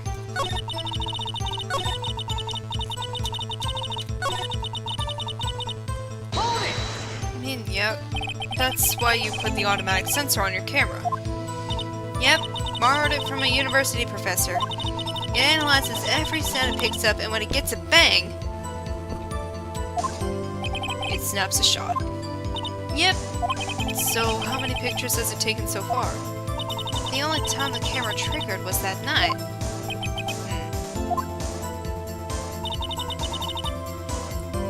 You sure about that? I think it's time you told us why you felt you had to hide your true purpose at the lake. Heck, if word got out what I was up to, the lake could be swarming with competitors. Competitors? Yeah, second-rate shutterbugs trying to steal my scoop. Is that the only reason you were hiding the truth? Well, actually... Objection! Come on, Von Karma, let her talk. Mr. Wright, I'll not have you asking questions with no relevance to this case. Whatever you say, Von Karma, I know you told her to keep quiet. I heard the bang straight out of that lake. Hold it! Did you know? Which bang? Exactly what sort of sound was it? Well, I never heard one before, so I can't say for sure, but it sounded like a gunshot.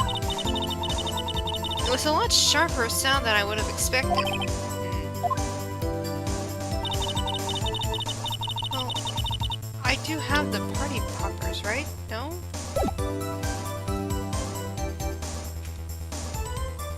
Hold it! There wasn't much else to look at. Yep. I don't know. If she heard a bang and she thought Gordy was out there, I kinda doubt she'd waste any time looking at a boat. What? What did I do now? What are you giving me that look for? Definitely suspicious. Maybe it's time for some evidence. Witness. Continue. Hold your hush, puppies, Pops. I'm getting there.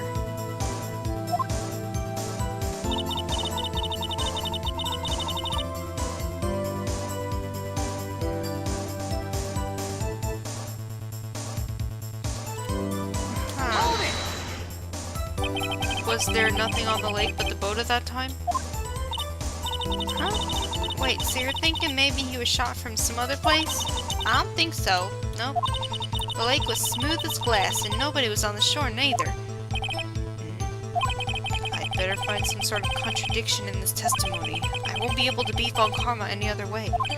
There has to be something.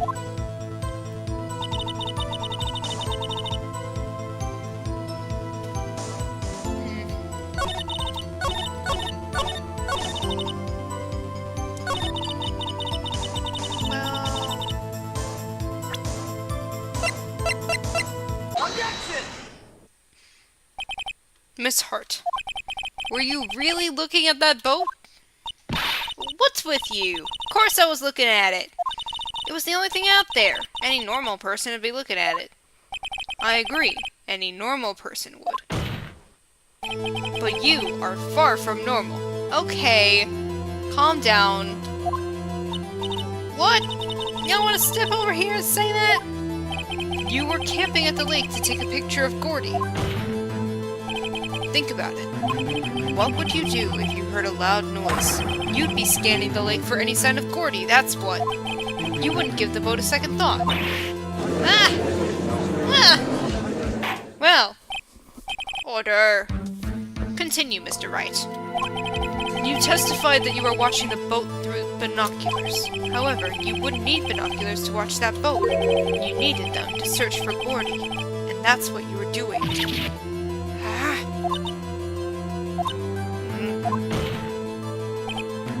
Well?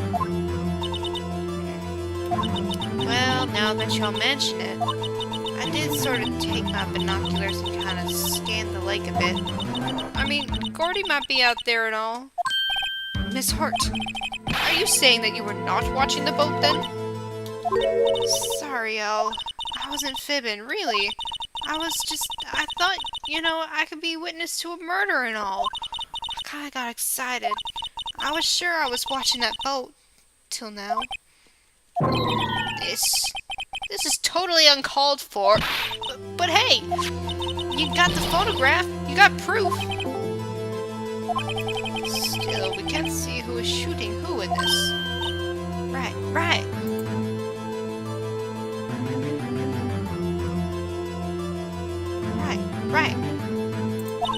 That's why I took this photo and... Witness. That's enough. You've had a long day. Shut your pie hole. Shut my what? What was she going to say? She took the photo and what? Wait a second. She even had a photograph to prove it. But you really can't tell from the photo who was shooting. That's why she said she's going to enlarge the photo. She said it'll drop the quality, it might, but she'll let us see who's who. She enlarged that photo. Why won't Von Karma let her show it? I've got a hunch. I bet that enlarged photo shows something bad for Von Karma. This is my chance. If I'm wrong, though, it'll mean prison for Edgeworth. Or worse. What should I do? Make her show the enlargement. Hey, Lotta! Miss Hart, look at this photograph. Look at this photograph. You enlarged this photograph, did you not? Yeah, I did. Why has that enlargement not been presented to the court? Because it does not exist. What are y'all talking about? You're the one who told me not to show it in court in the first place. You fool. You fool. What's the meaning of this, Mr. Von Karma? Obstruction of evidence, that's what. You dumbass. I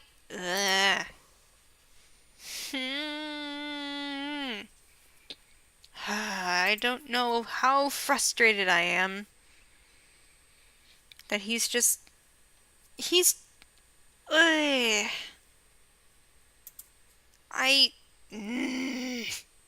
Von Karma. Miss Hart. Show the photo to the court. Show us the enlargement. The prosecution objects to the submission of this evidence. Objection denied. The witness will show the enlargement to the court. Here it is. I'm being so mature right now. We still cannot see who is firing in this. It could be the defendant. Or maybe it's not. Regardless, I'll accept this as evidence. Hey, would you look at that? They're holding it in their right, in their left hand. Happy now, Mr. Wright? There has to be something. You asked for the enlargement, you got the enlargement. What? I hate his faces. And little good it has done any of us. That's why I requested she not show it.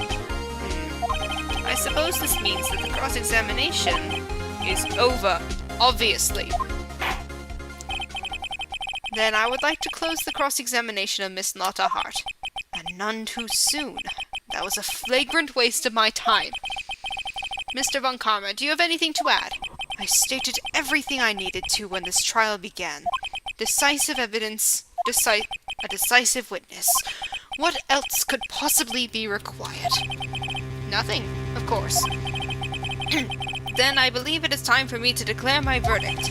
Wait, it's not supposed to go like this. There has to be a clue in this photo, somewhere. This is bad, real bad. What should I do? Show other evidence? I feel like... Wait! Your Honor, this evidence... Objection. I believe we have spent enough time talking about evidence.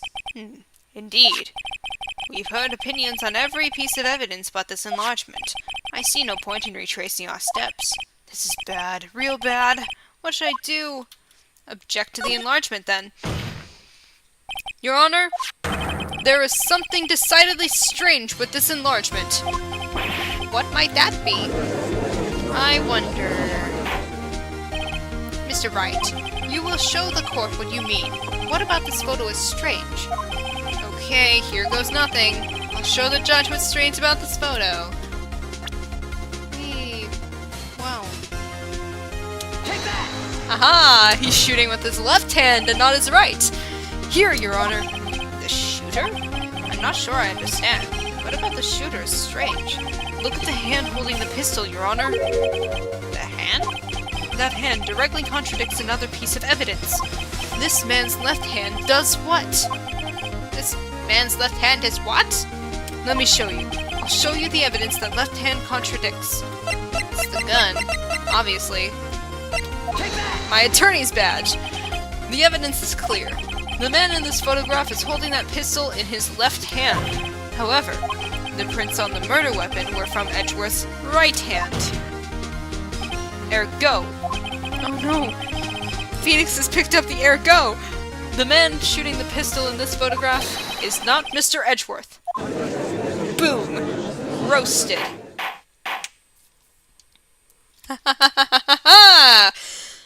Yes! Now that everyone in the courtroom has quieted down, I would like to reconvene this court of law. Mr. Wright. Yes, Your Honor. You have given us definitive proof today. We now know that it was not Mr. Edgeworth who fired the pistol that night. However, this leaves us with a rather large problem.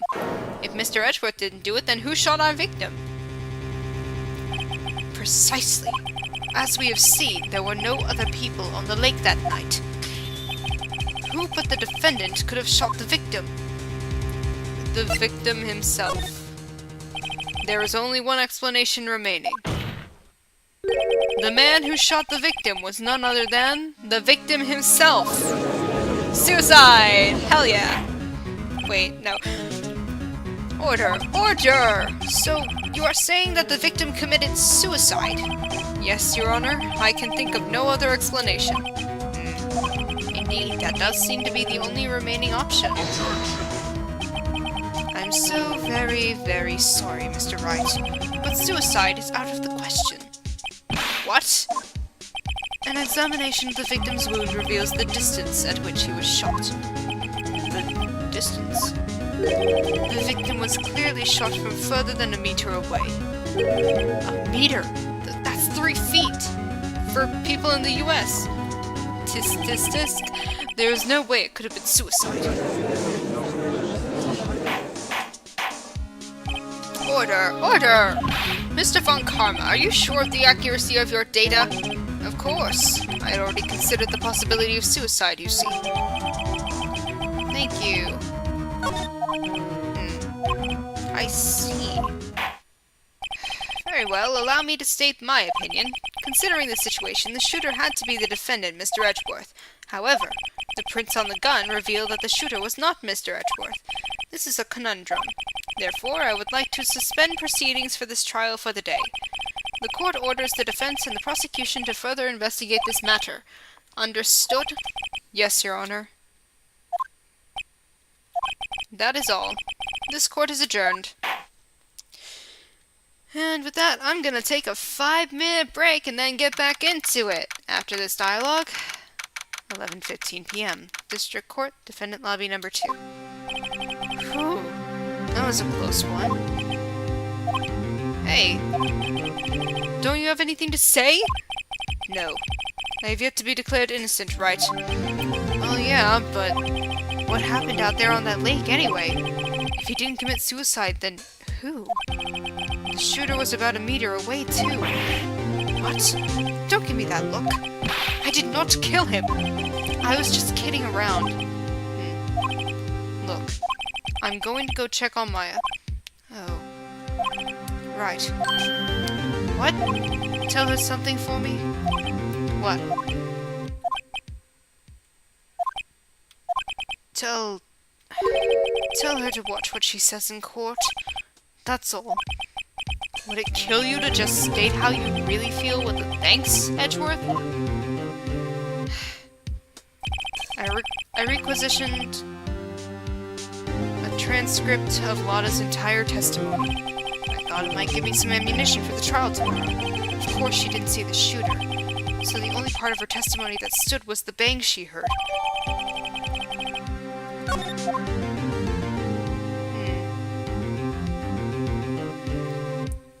Time to take a little break.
Okay.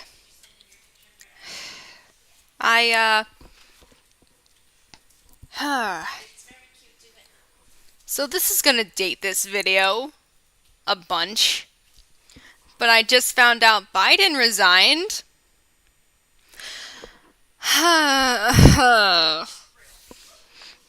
Oh, great.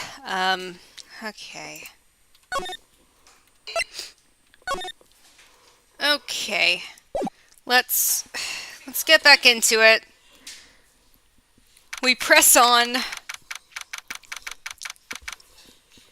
Okay, Edgeworth. Maya! Hey, Nick, it's you! I'm glad Mr. Edgeworth made it through the day okay. It's a relief. Hey, why'd you do that anyway? I don't know. I just knew I had to do something. I know I'm not the lawyer my sister was. I'm sorry. Well, you did save the trial. Just behave from now on, okay? Okay.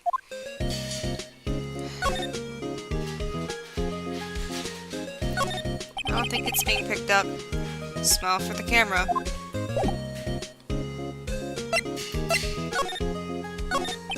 Have you been questioned yet? No, not yet. Detective Gumshoe was here just now.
Take that!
Wait, was I muted there the whole time? Damn it.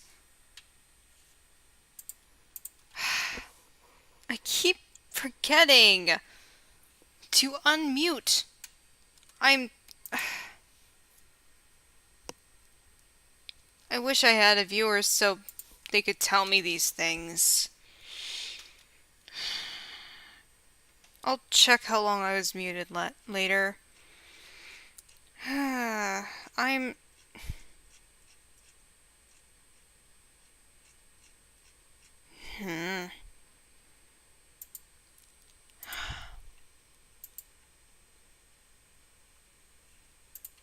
I'm so... Hi.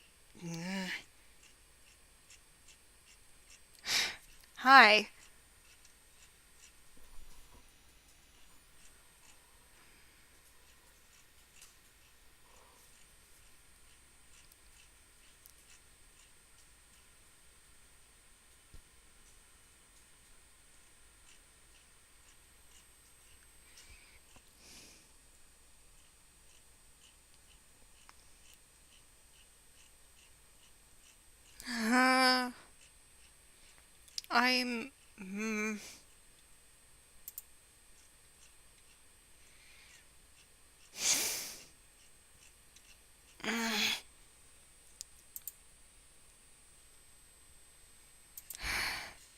Hey, pal.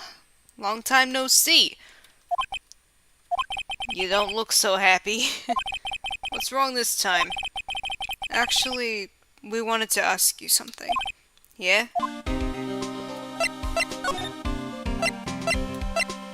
Which first? Detective Gumshoe, please, help us. Huh? I was doing such a good Polly voice, too! Ow! Am I cut out for this? We need to know about the DL-6 incident.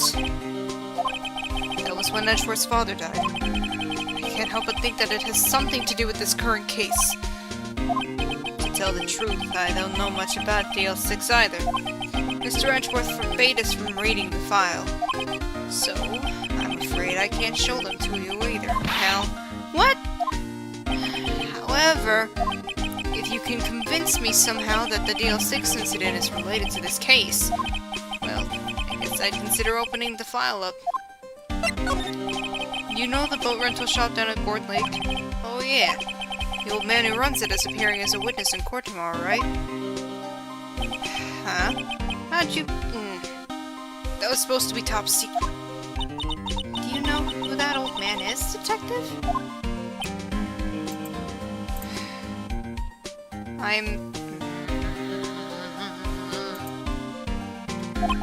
Actually, I don't.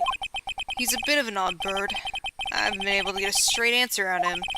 I decided first that he wasn't persuasive enough to stand and testify as a witness. That's why we called Miss Lotta Hart yesterday.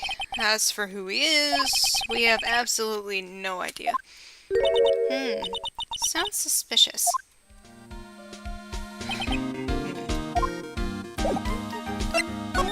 Present bird! What's that? Parrot? The old man at the boat rental shop's parrot. The parrot knew about that incident. That incident? DL-6? What?!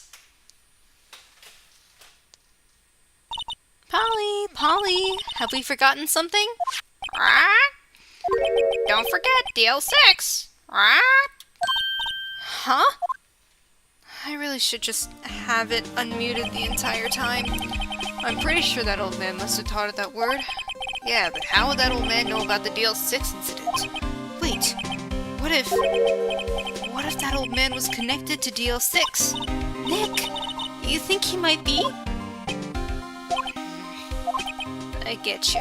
Sounds like you need information on the DL-6 incident. Thank you, Gumshoe! You're the best! Through there is the station's records room. I'll give you special permission to go in and find what you need. Alright! Way to go, Detective Gumshoe! Okay, Nick, to the records room! I guess it's time we faced Edgeworth's past.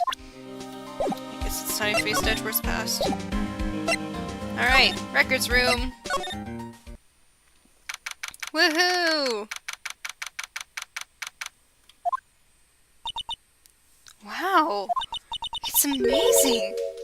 dusty.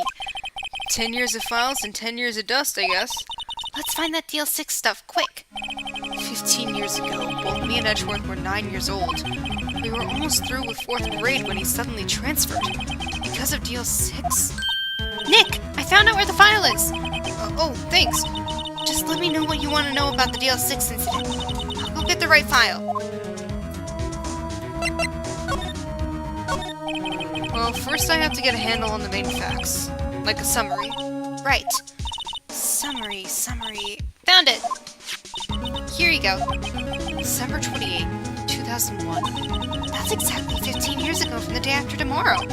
So in 2 days, the case is closed. The incident took place in the elevator at the district courthouse. What? Is this the same district courthouse where we're holding the trial now? Looks like it. I'm surprised Edgeworth can even stand in court with that much trauma he's got. There was a large earthquake at 2 p.m. on that day. Part of the court building collapsed and all of the lights went out. Wow. That was some earthquake. The first instance of something that we will be seeing 100 times. At the time, 3 people were trapped in the elevator. It took 5 hours for them to be rescued. 5 hours? That would be scary like that in the dark.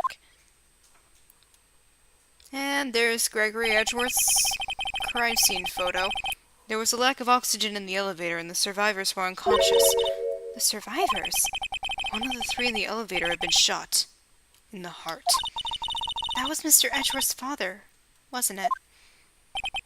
He said that his father was shot before his very eyes. So Miles Edgeworth was one of the other passengers in that elevator.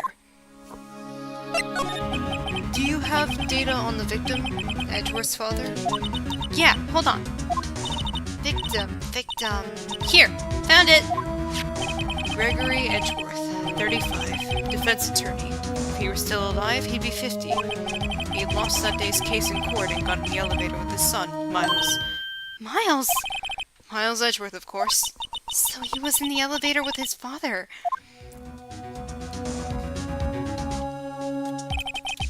From the angle of the bullet and other evidence, it could not have been a suicide. The murder weapon, a pistol, was found in the elevator. The pistol had been fired 2 times. Where have I heard that before? Huh. It sounds just like this current case. What's going on here? This is Ace Attorney, bitch! This happens every time! Got any data on the suspect in there? That would be the guy my mom got arrested. Hold on. This is it. The man arrested as a suspect in DL-6 was Yanni Yogi? He was a clerk in the court, apparently. So he must have been the 3rd person in the elevator. Well, then he had to have done it. But he was found innocent, thanks to his defense lawyer, Robert Hammond. Hammond, the victim in our case. Right. The suspect, Mr. Yogi, was oxygen deprived, so much so he had brain damage. He lost all memory of being in the elevator. After he was declared innocent, he disappeared. Where could Yogi have gone to, I wonder? He may be closer than we think. I guess I know generally what happened in DL-6 now. I still don't know what sort of impact the whole thing had on Edgeworth. Nick, are we going to take the whole file? There's too much. We'll never get it out. You're right. How about we just take what we think we'll need?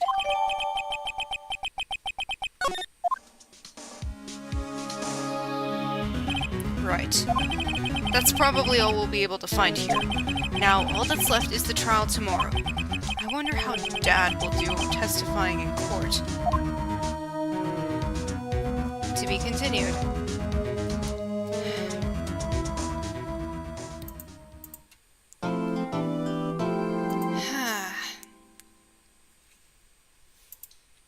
Yes.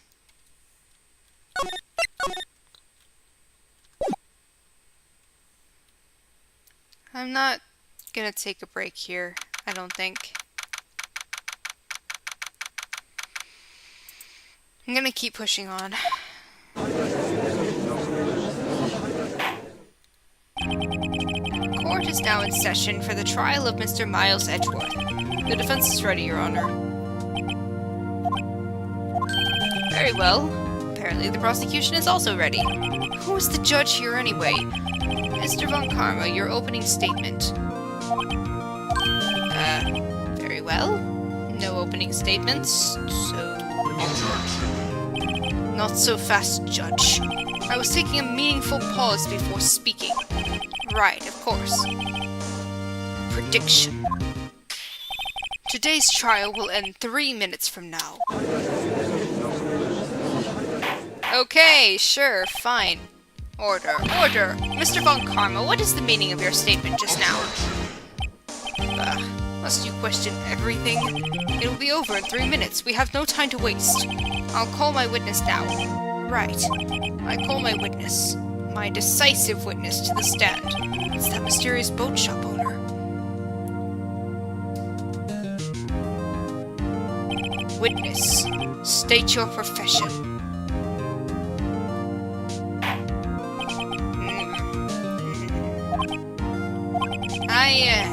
I am the proprietor of the restaurant The Wet Noodle at Gourd Lake. And I also rent boats. That night of the incident, you were in the boat rental shop, correct? Yep, I was. Please testify. Wait a second. We still haven't heard who this old guy is. Raise an objection. Hey, wait a minute. The witness hasn't stated his name yet. Because I did not ask him, Mr. Wright. I predicted this trial will end in 3 minutes. Stop asking trivial questions and cooperate. Yeah, right. The witness will state his name.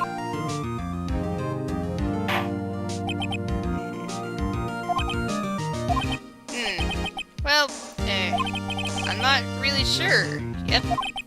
What do you mean? My, memory? Your Honor, the witness does not remember anything beyond the last several years. Ergo, he cannot recall his own name. You can't recall, you say? Yes, but the incident in question took place 3 days ago. You can testify. Very well. Let's hear this testimony then, shall we? Witness! Great!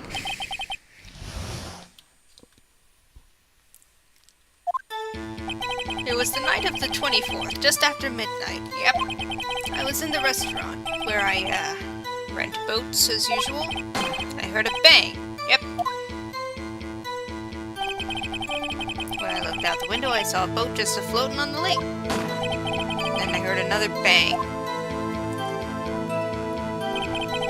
Just about then, the boat comes back to shore and a man walks by my window. Very well. I'd like to begin the cross-examination. Objection. There is nothing to question in my witness's testimony. Ergo, no need for cross-examination. Shut the fuck up. Besides, there are only 10 seconds left before our 3 minutes are up. Judge, your verdict, now. Yes, Mr. Wright. Cross-examine. What are you saying? Of course I'll cross-examine the witness. Very well, you may begin.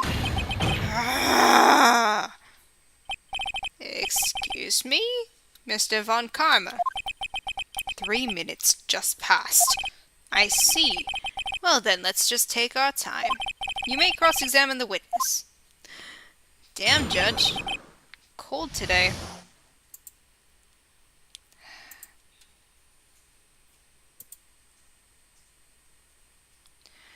It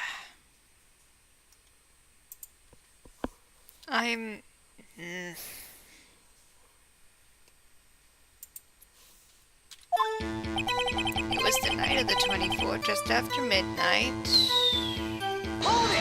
Okay, so, just after midnight, you say?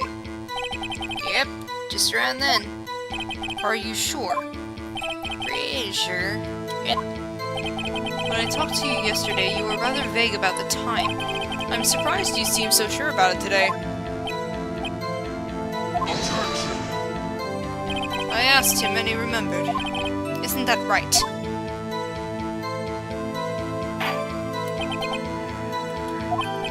Don't glare at me like that. I remembered it clearly, I did. Yep. You see? Continue. I was in the restaurant where I rent boats. Heard a bang. Okay, was there someone in the boat? It was pretty far out there. Couldn't see clearly. But I figured there were 2 men out there, yep. But you couldn't see them clearly. Yep. At the time, that is. At the time.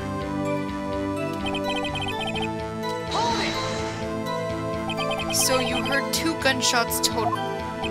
Yep. That's what Lotta said in her testimony yesterday. Just about then, the boat comes back to shore and a man walks by my Who did that? By your window. Yep, by my window. Right outside the window of my little shack. And could you see the man's face? Well, the fog was pretty darn thick, but he was right there in front of me. I saw him. This is a rather important detail. Please add it to your testimony.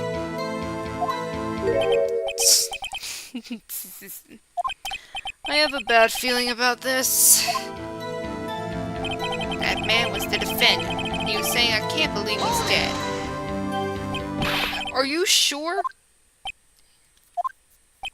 Uh-oh. Dad! Dead certain, Keith. He said, I can't believe he's dead as he was walking by, too.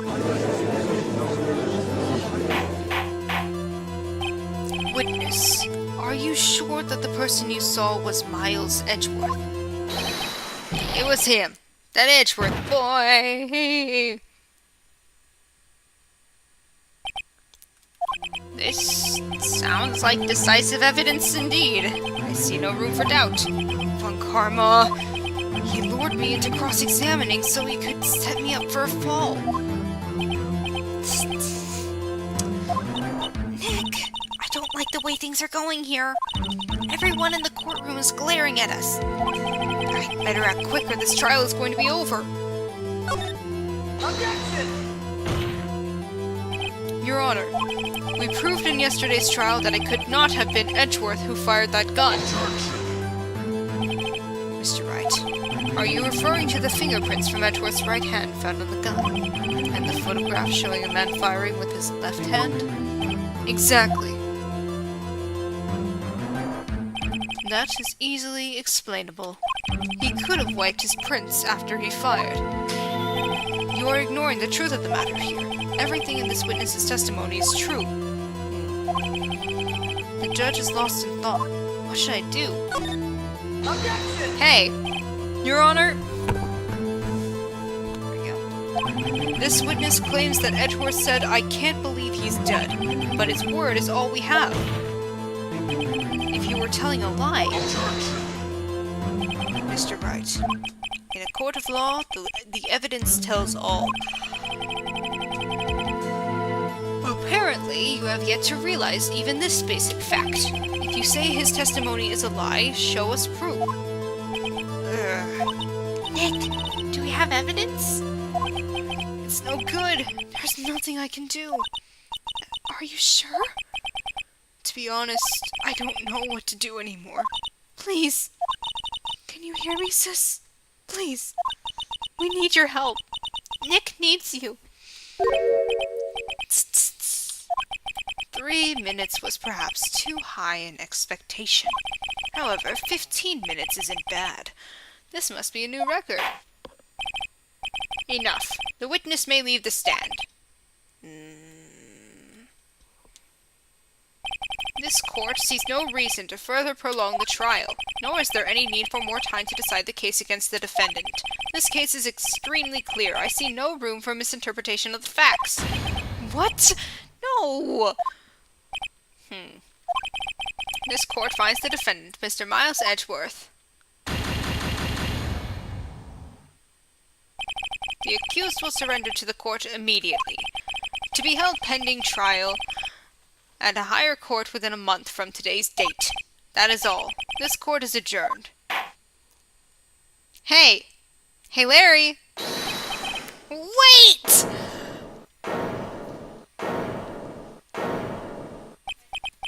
Who was that just now? Me! Huh? What? Larry? What are you doing here? Listen, you gotta listen to me. I was there in the park the night of the murder. I wasn't sure about it until just yesterday. But today I remembered it. Remembered what? The gunshot. I heard it too. Thank you, Larry. Order. What is the meaning of this? The verdict has been decided. I call for adjournment. One moment, Mr. Von Karma. So you say you heard a gunshot? Yeah, I did. A gunshot. That night. I was sitting here in the audience listening to the testimony. Then I realized something he said was different from what I remember. Anyhow, I just can't sit here and let you call Edgy a murderer. It's just not right. I'll testify. Let me testify. Yeah, Larry! Order. Order! Well, this is the first time something has happened like this in my court. I'm not quite sure how to proceed. Judge, you've already given your decision. This trial is over. Nick, this is it! Larry's given us one final chance at this. She's right. If only it wasn't Larry. He could make things even worse. Mr. Edgeworth was just declared guilty, Nick. It doesn't get any worse. You're right. Okay. Your Honor, if there is another witness, it is our duty to hear him speak. Right here, right now. A waste of time. The verdict cannot be overturned. Hey, Judge. Allow me to speak my opinion. In all court proceedings, it is our duty to prevent an inaccurate verdict. In order to make sure no mistake has been made, every witness should be heard. What is this? I withdraw my previous verdict of guilty. Yeah! Woo! Mr. Von Karma, I order you to call this new witness to testify. Now. What? Yeah! The court will adjourn for a 5-minute recess. After that, we will hear this new witness. Court is adjourned. Yes. Thank you, Larry. You're the best. Alright, 10:28 a.m. Whew. That was too close. Sorry to keep you on the edge of your seat like that, Edgeworth. I've seen worse. Yeah, right, Edgeworth. You're sweating bullets. I just wonder what Larry plans to say in there. Larry was at the lake that night? Yes. He said he went looking for the steel samurai balloon that flew into the lake. Alright. And he found the balloon in the air tank that night. Yeah. Hey, Edgeworth. Huh? You say something, right? Yeah, a lot of things. You seem out of it. What's wrong? It's nothing. Mr. Edgeworth? There's something I've been meaning to ask you. What's that? Why are your fingerprints on the murder weapon? Oh.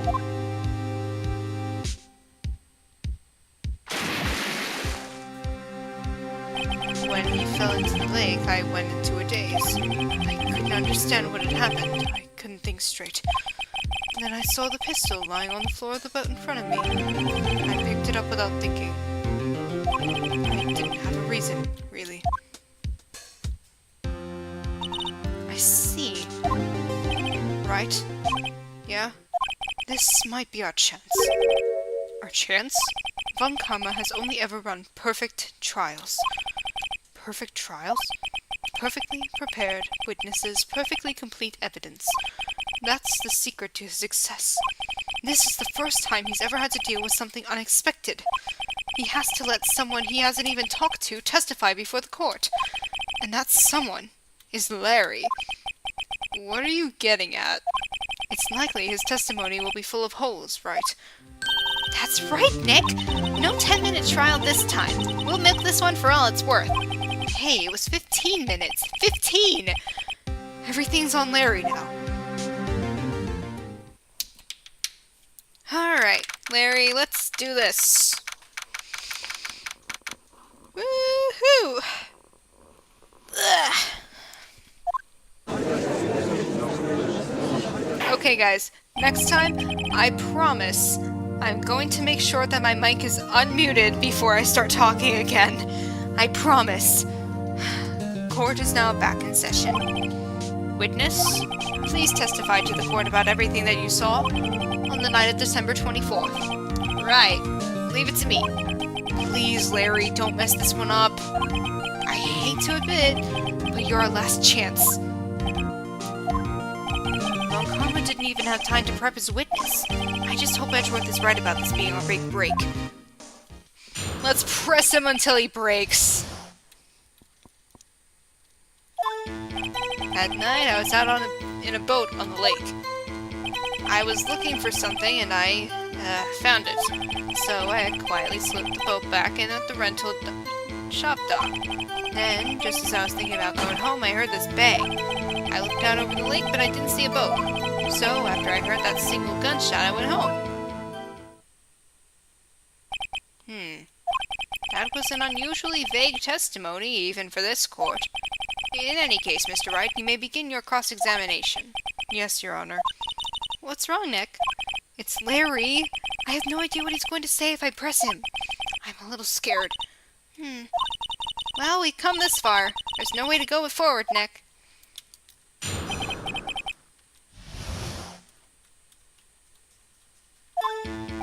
That night, I was out in a boat on the lake. That's right. Oh. Looking for something? Yeah. Mr. Butts, what was it you were looking for? What the witness was searching for is irrelevant. Most likely, he was hunting for this Gordy.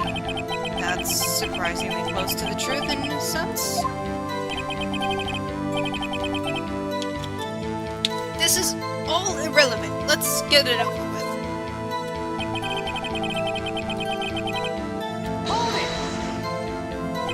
Around what time was that? Well, let's see. I figure I was out searching for about an hour. I guess it was around 12, yeah. You're not sure? Hey, don't give me that face. I'm not some sort of human sundial, okay? People use watches these days, Larry.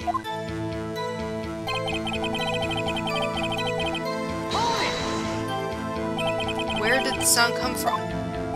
Yeah, well, I wasn't too sure about that. I looked around, you know? Did you look at the lake? Yeah, I looked.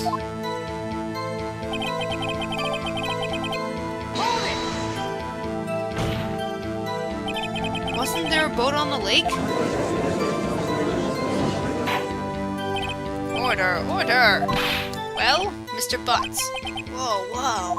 Everybody just calm down, okay? I mean, it was real foggy that night. I'm not sure whether there was a boat out there or not. Oh, okay, no problem. That's just the most important part of this case! Larry? So after I heard that single gunshot, I went home. The gun was fired twice, bitch! No? Not it? Your Honor, that statement contradicts this evidence. Does? I don't see anything contradictory. Really?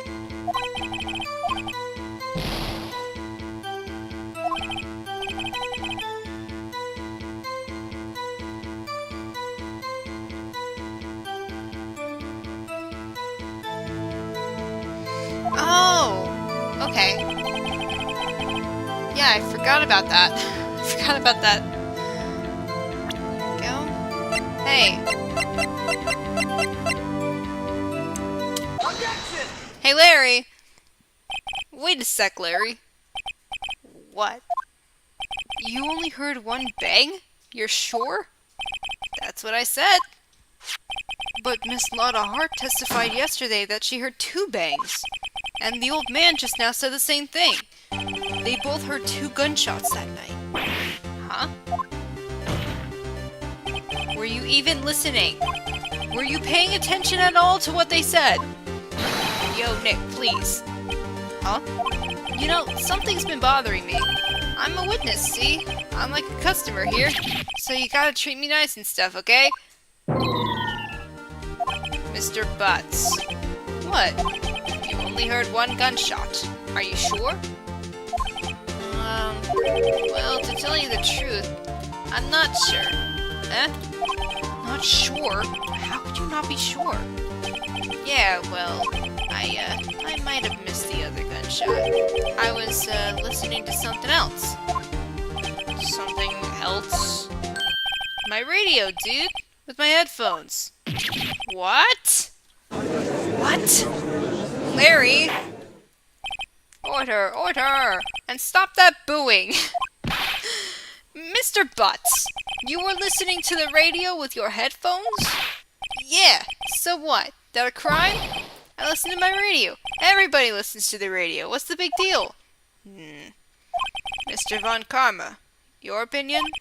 Waste of time. I do not accept this witness nor his shoddy testimony. Well, Mr. Wright, should he continue the testimony? Continue! Your Honor, please allow the witness to continue his testimony. Ugh. Nothing is more pitiful than a lawyer who doesn't know when he's lost. Very well, Mr. Butts. Please give your testimony and be sure to include the details like your radio. Right, leave it to me.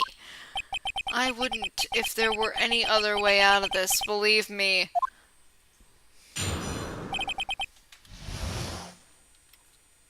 Alright. It's lonely being alone on Christmas Eve. That's why I was listening to an all-request radio show on the radio, see? I was listening to it real booming loud like, but I'm sure I heard that gunshot. I remember exactly what the DJ was saying when I heard it, too. You were listening to your radio at a high volume. Yeah, what's the big problem? Can't a man listen to his radio in peace? Isn't this a free country? I truly believe Larry has no idea what the problem here is. Judge, can you believe a word this witness says? What he heard was probably nothing more than a drum beat from the radio. True enough. It is difficult to believe this testimony. Objection! Wait, Your Honor. The witness said he remembers exactly what the DJ said when he heard the gunshot. Excuse me? DJ? Come on, Judge. An announcer. The guy who says things on the radio. Anyway, what this means is, when he heard the sound, no music was playing. The DJ only talks between songs, so he could have heard the gunshot from the lake. I'd like to cross-examine the witness, Your Honor. Very well, Mr. Wright. I can't believe I'm continuing this charade.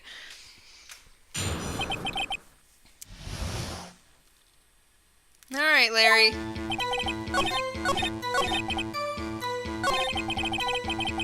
What exactly were they saying? What did she say? Mr. Wright, please cease these pointless questions. What possible good could knowing what a radio DJ said do us? Indeed, Mr. Von Karma has a point. I'll allow the question only if you see some reason why we should care. We should care. We should care, Your Honor. Of course we should. Why? Well, how do you know if we don't ask, Fine, very well. Mr. Butts, please testify to the court. What was the radio announcer saying when you heard the gunshot? Just when she said, "Hey, it's almost Christmas," I heard the gunshot. Hee hee hee hee hee. Taken at 12:15 a.m., baby! It's almost Christmas! Larry, are you absolutely sure what you're saying is correct? Huh? What's with the face? You look scary, dude. Hey, if you're trying to scare me, you better know I don't scare easy. That easy. Is something the matter, Mr. Wright? Your Honor? Did you hear what the witness just said? The DJ said, "Hey, it's almost Christmas," when he heard the gunshot. Indeed. And? Almost Christmas means it wasn't Christmas. Do you realize what this means? When he heard the gunshot, it was still Christmas Eve. That would seem to be the case, yes. But he should have heard that gunshot after midnight. This photograph is irrefutable proof of this fact. Let's see what the time was on the photo taken when the gun triggered Miss Hart's camera. 12:25? 15 minutes after midnight on Christmas Day. This is a clear contradiction, Your Honor. Order! Order! What does this mean? The two prior witnesses heard gunshots after midnight. However, this witness says he heard a gunshot before midnight. Judge, the answer is simple. The current witness is plainly mistaken. Just look at him. Suspicious. What? Well, Mr. Wright, what do you think about Mr. Butts' claim he heard the gunshot before midnight? Larry's right. It was the poppers. Larry's not mistaken, Your Honor. He heard that gunshot before midnight. Intriguing. I'm assuming you have evidence for this wild claim. Show me evidence there was a gunshot before midnight. Where are the poppers? Do I have the poppers?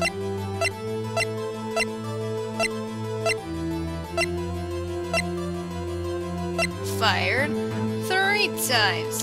Take that! Yes? This is my evidence. The murder weapon? Something about this pistol was bothering me, Your Honor. Both of the witnesses who testified yesterday heard 2 gunshots. However, the murder weapon was fired 3 times. When, then, was the last shot fired? Only now have I realized the truth. That 3rd shot was the shot Larry heard just before midnight. Boosh! There we go! Order! Order! I guess that would make sense out of yesterday's testimonies. Ugh. You waste our time again with your empty statements. Yes, the pistol was fired 3 times. But do you have any proof that it was fired before midnight? Do you have proof that the witness didn't just think he heard something? Indeed. Well, Mr. Wright, there's no turning back now. Do you have evidence that proves there was a gunshot before midnight? Do you have evidence that proves Mr. Butts wasn't just hearing things? Camera? Maybe?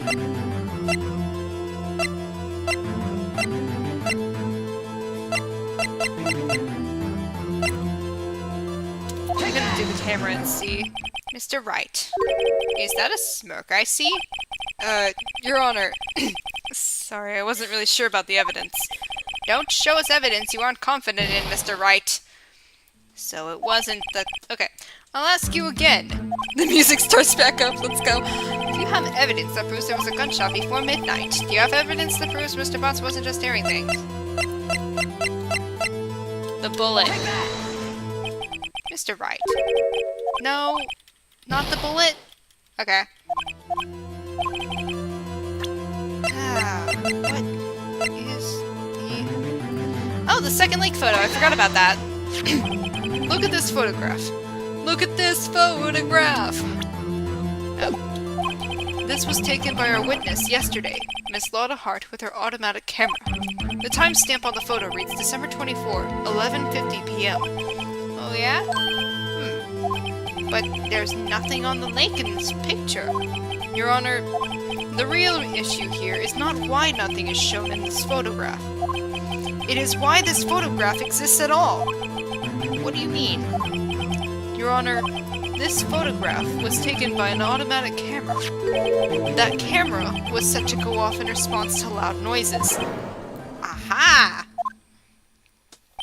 Correct.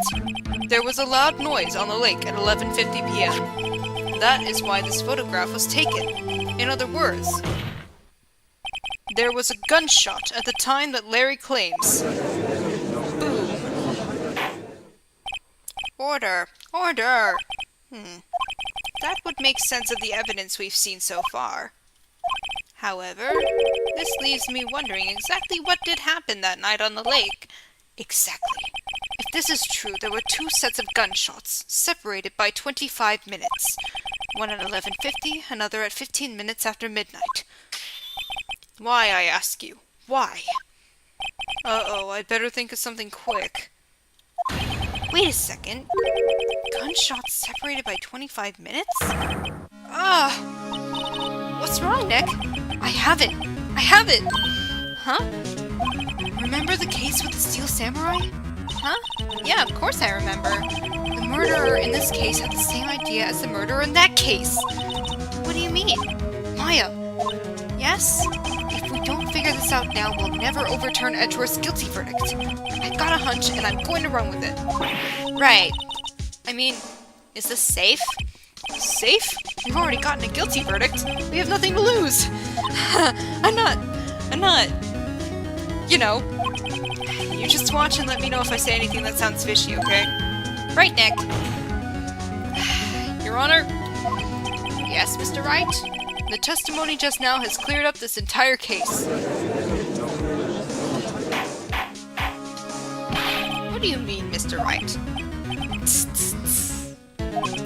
So, you finally realized the truth. There can be no other murderer here than Miles Edgeworth himself. Wrong, Von Karma. A man was shot that night, but it wasn't Edgeworth who did the shooting. Listen, rookie. Take a deep breath and consider the facts. At the time of the murder, 1 boat was on that lake. This was shown by the witness's photograph. The defendant, Edgeworth, and the victim, Robert Hammond, were on that boat.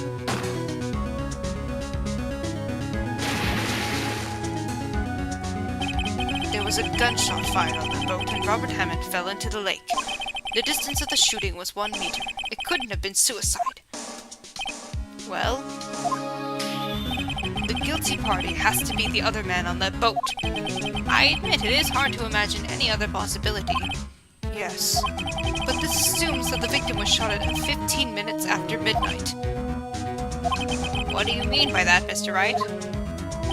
We have photographic evidence of the time of the shooting. The timestamp on the photo says 15, but Larry heard a gunshot 25 minutes before that. Robert Hammond was killed then, 25 minutes before the shot on the lake. That's the only way that Edgeworth could be innocent. Mr. Wright, are you quite mad?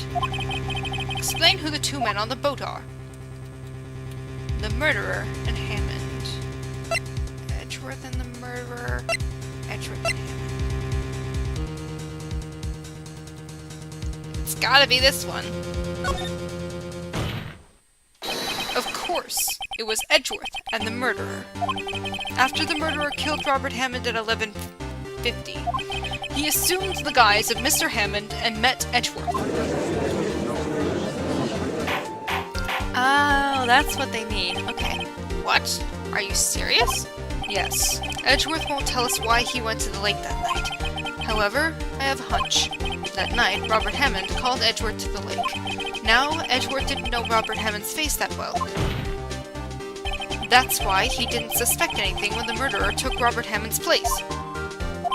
I'm not sure what to make of all this. Ludicrous. Mr. Wright, tell us the name of the murderer then. The murderer's name? Right, it's... I don't know. Actually, I don't know the murderer's name. You don't know? Ugh.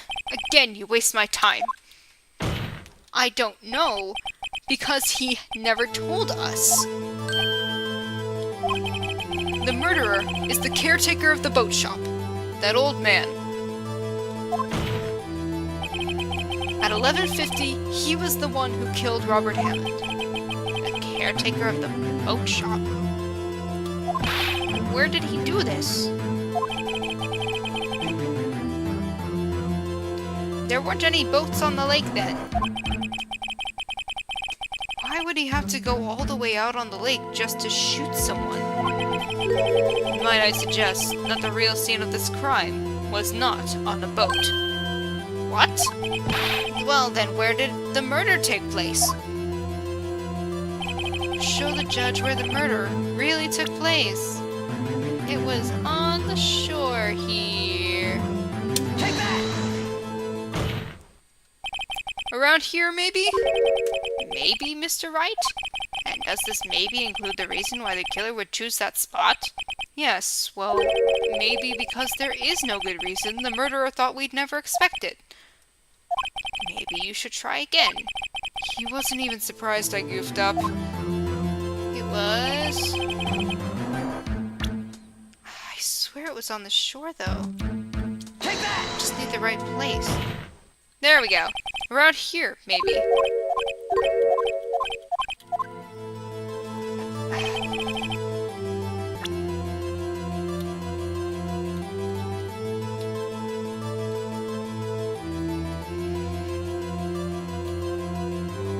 I'm fairly certain it's on the shore.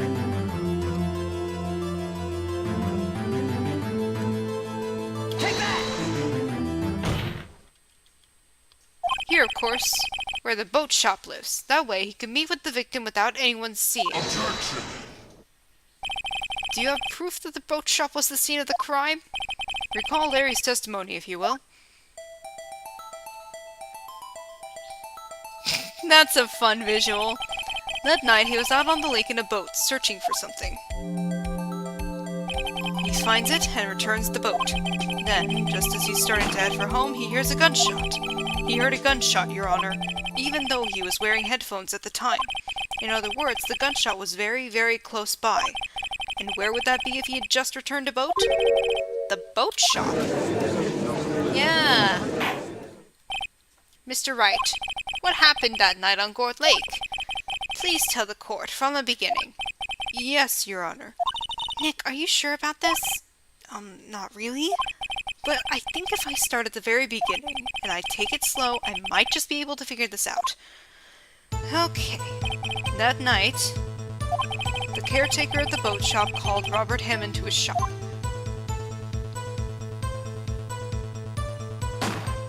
Boosh. This was around 11:50. That was when the gunshot that Larry heard was fired. After that, the caretaker put on Robert Hammond's coat. He became Robert Hammond. Then he got in the boat with Edgeworth and went out into the middle of the lake. Then, who fired the pistol on the boat, Mr. Wright? It was the boat shop caretaker. Of course, it was the murderer who shot the pistol. He shot twice. Both missed Edgeworth on purpose. Wait a minute. Yes? Why would he shoot twice if he didn't mean to hit anyone? Details. Know this, Mr. Wright. The moment you run out of explanations is the moment you lose. Tell us why the murderer had to fire twice. To create a witness! I believe he shot twice to create a witness, Your Honor. Create a witness? The murderer lifts his pistol and fires one shot. That ensures that anyone who heard the shot would look at the lake. Indeed, Miss Hart did exactly that after hearing the first gunshot. Next, the murderer waits a bit and he fires again. Then,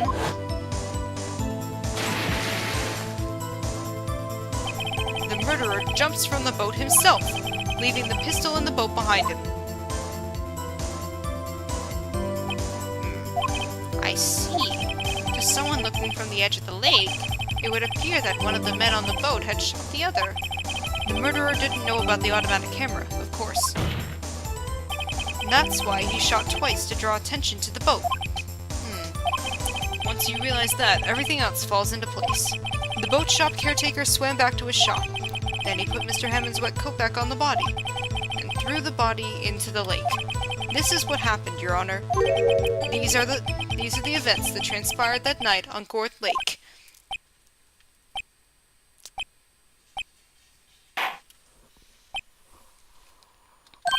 Bailiff, bring out the witness from before. The boat shop caretaker, quickly! Yes!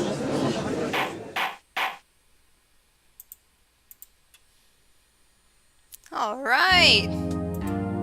Well. Very well. While we are waiting for the caretaker... I would like to ask the defendant, Miles Edgeworth, a few questions. Mr. Edgeworth, please take the stand. Mr. Edgeworth, you heard what the defense has said? Yes.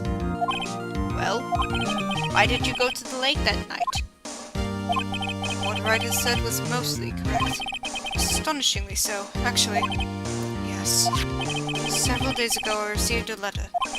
The letter was signed Robert Hammond. He asked me to come to the boat shop by the lake at midnight on Christmas Eve. He said he had something very important to discuss with me. Something important? I'm sorry, I can't say what it was. Your Honor, sir. Bailiff, we are conducting a trial here. I ask that you remain quiet. The witness has disappeared. He isn't at the boat shop either. What? What should I do? Find him, quickly! We cannot allow him to get away. Well, shit. That's not great. Mr. Von Karma, your witness has disappeared. A search warrant has already been issued. It goes without saying that I cannot declare a verdict under these circumstances. I will extend the trial until tomorrow, the final day allowed. I request that the police department utilize all its forces to find that witness. Am I understood? One more thing. Just who is that boat shop caretaker? I think his identity has become very important in this trial. I want him, and I want to know who he is. Very well. Court is adjourned. Alright. I think I'm gonna take a little break after this section.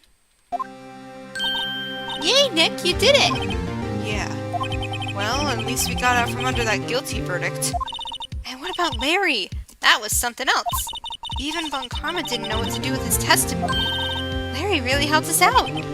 Sure, once I sifted through his unique testimony.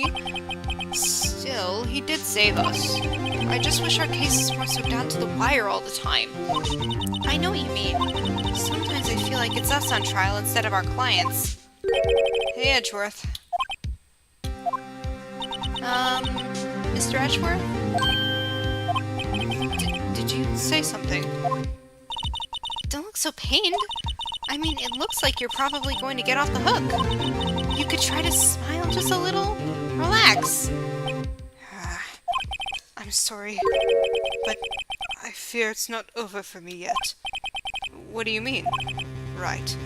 There's something that's been troubling me for a long time now, and I don't know whether or not to tell you. Edgeworth? No, there's so little time left. I want to tell you to get it off my chest, but I can't make up my mind. What is this about, Edgeworth? It's a nightmare I've had. A memory of a crime that I committed. A crime you committed? A memory of a murder. Edgeworth? Buddy. Yeah, I'm gonna take like a 10-minute break.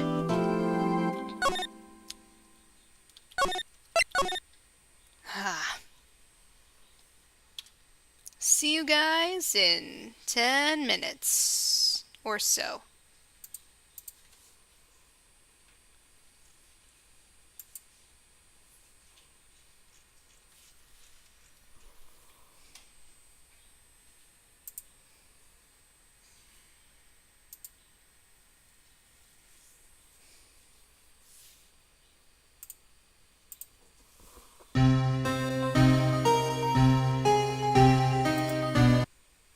No, wait. I did want DL-6.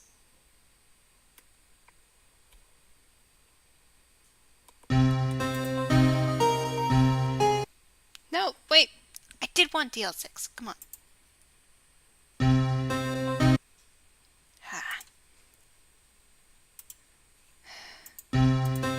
Here we go.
I'm back.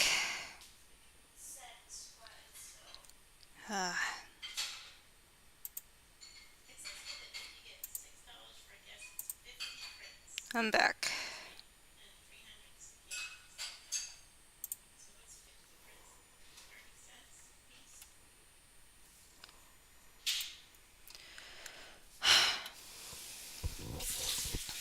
Just about to start day 3 investigation.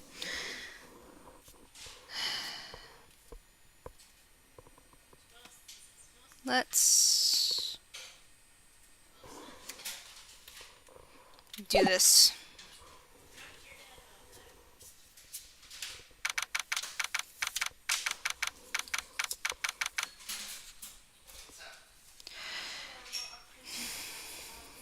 December 27, 2:11 p.m. Wright & Co. Law Offices.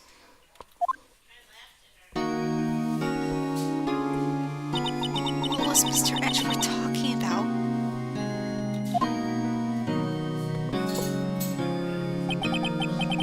A memory of a crime that I committed. A memory of murder. Do you really think Mr. Edgeworth killed? I don't believe it. Not Edgeworth. Some painful memory has been troubling him recently, but he'd never take someone's life. Never! Nick. Yo! How's everyone doing? What do you think of my performance today? I had him swooning in the aisles, huh, Maya? Swooning? Me? Oh yes. I do remember feeling faint.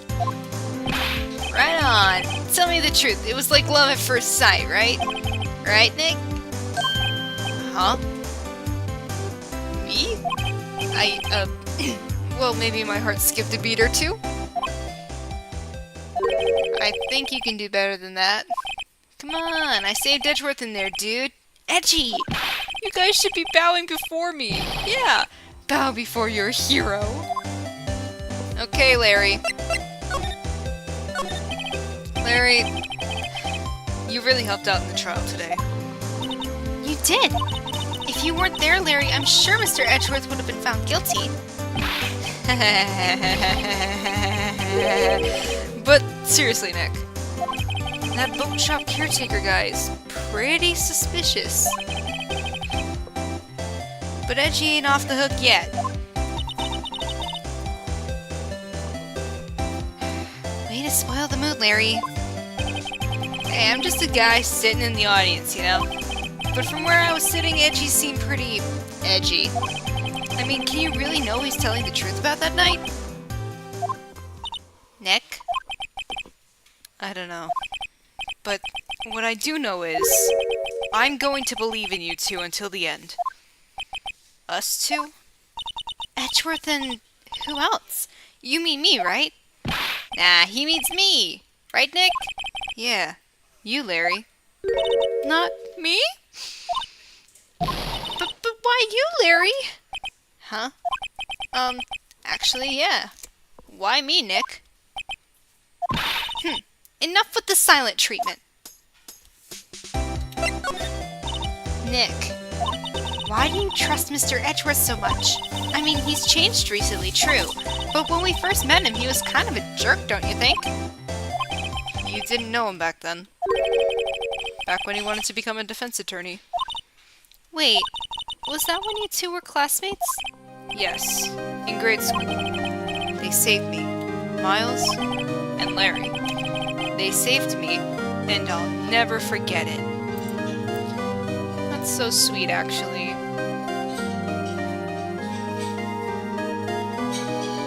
That's actually so sweet.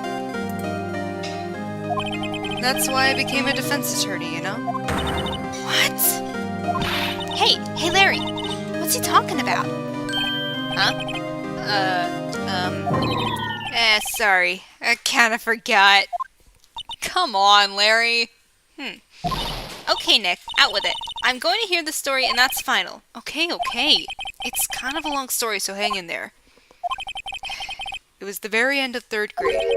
I was on trial. A class trial. Class trial? Why do we need a new dialogue option for this? You remember, Larry? Spring, end of 3rd grade? A kid in our class got his lunch money stolen.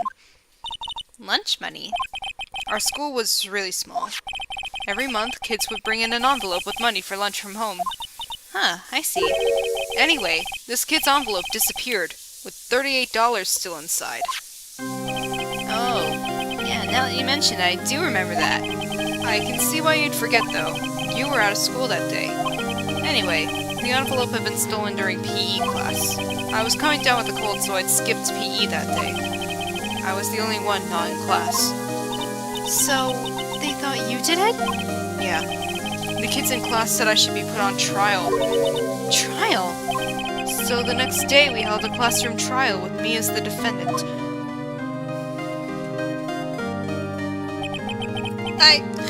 I didn't do it! Guilty! He did it! Guilty! It was you! Thief!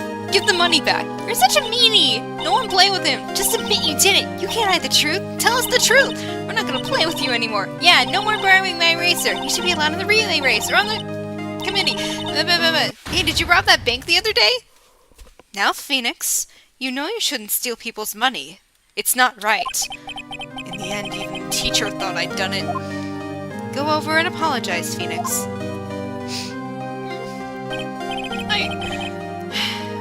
I didn't know what was happening. I was so sad I couldn't stop crying. Everyone was staring at me like I'd done it. I tried to apologize. I went to where the boy whose money had been stolen was sitting. That's when it happened. Objection! He shouldn't have to apologize. The only thing that belongs in a trial is evidence. Anything else has no place. You should all be ashamed. Amateurs. Miles? Look at him! Ah! It wasn't you who stole my money, was it? No. His little bow tie. He's so professional. Then you shouldn't apologize. Everyone's been shouting you did it, but no one has any proof. That is why, Your Honor, this boy is innocent. But Miles, it was your money that was stolen. Yeah, he did it! He's the one! We don't need proof. Make him say he's sorry. Why don't you all just shut up? This is always how it is. Everybody ganging up and picking on one person. Just think how he feels. He said he didn't do it, so he didn't do it. Aw, Larry, you're the best. Very well. I will replace the money myself. This class trial is over. That's how it happened. After that, the three of us were the best of friends. Wow. I had no idea. Yeah. I had no idea either. I mean, I forgot. Larry, that's when I learned what it meant to be alone. Totally alone, without a friend in the world. You did a good thing, Larry. Yeah, well, I was just lucky that I took the day off from school. If I'd been there, they would have thought I'd done it. So I took it kind of personally, see? When something smells, it's usually the butts. After the trial. Anyway, Edgeworth and I talked after that class trial. That's when I heard his father was a defense attorney. I remember his eyes would shine when he talked about his father. I'm going to become a defense attorney, just like my father. A famous defense attorney. Then, a few months later, he suddenly transferred to another school. The DL-6 incident. Right. I'm not sure, but the transfer probably had to do with his father's death. That's so sad. It was several years later when I heard Edgeworth's name again. There was an article about him in the newspaper. The headline was something like, "Dark Suspicions of a Demon Attorney?" Fabricating evidence, manipulating testimonies, covering up facts. The article said he'd do anything to get a guilty verdict. Anything. But why? What happened? I mean, that's not the Edgy I used to know at all. That's what I thought too. I tried to get in touch with him I don't know how many times. He never replied. I guess he didn't want to see his old friends? I couldn't just drop it though. I wanted to meet him, to learn why he had become who he who he became. That's what I decided. Wait, you don't mean... That's why? That's why you became a defense attorney? To meet Edgeworth? To chase your boyfriend like Elle Woods? If I was a defense attorney, I knew he'd have to meet me whether he wanted to or not. In court. Edgeworth believed in me, and I believe in him. He's in pain, and no one's on his side. I'm the only one who knows the real Edgeworth. I'm the only one who can help him. Whoa. Nick, so was that why you helped me out for free? Yes. I helped you because I believed in you. Except I don't remember saying I'd do it for free. Aw, Nick. Nick. Nick, we have to save Mr. Edgeworth if it's the last thing we do, okay? Right. It very well may be. First, there's that rental boat shop caretaker.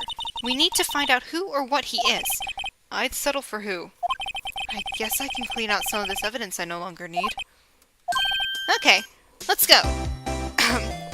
Okay, let's go. Examine Charlie. His favorite plant. Its name is Charlie. Mine's gotten the knack of watering it lately. Charlie's been perking up these days. I don't know how many times I have to examine to get the achievement. Looks like it's cleaning day.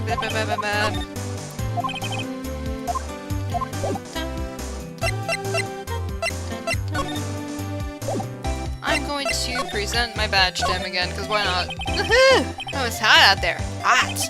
I'm glad someone's happy about how this case is going. He seems too happy to care about anything I show him.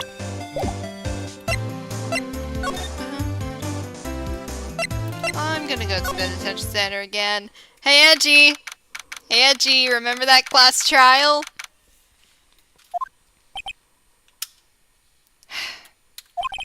You look as grim as always. Mr. Edgeworth?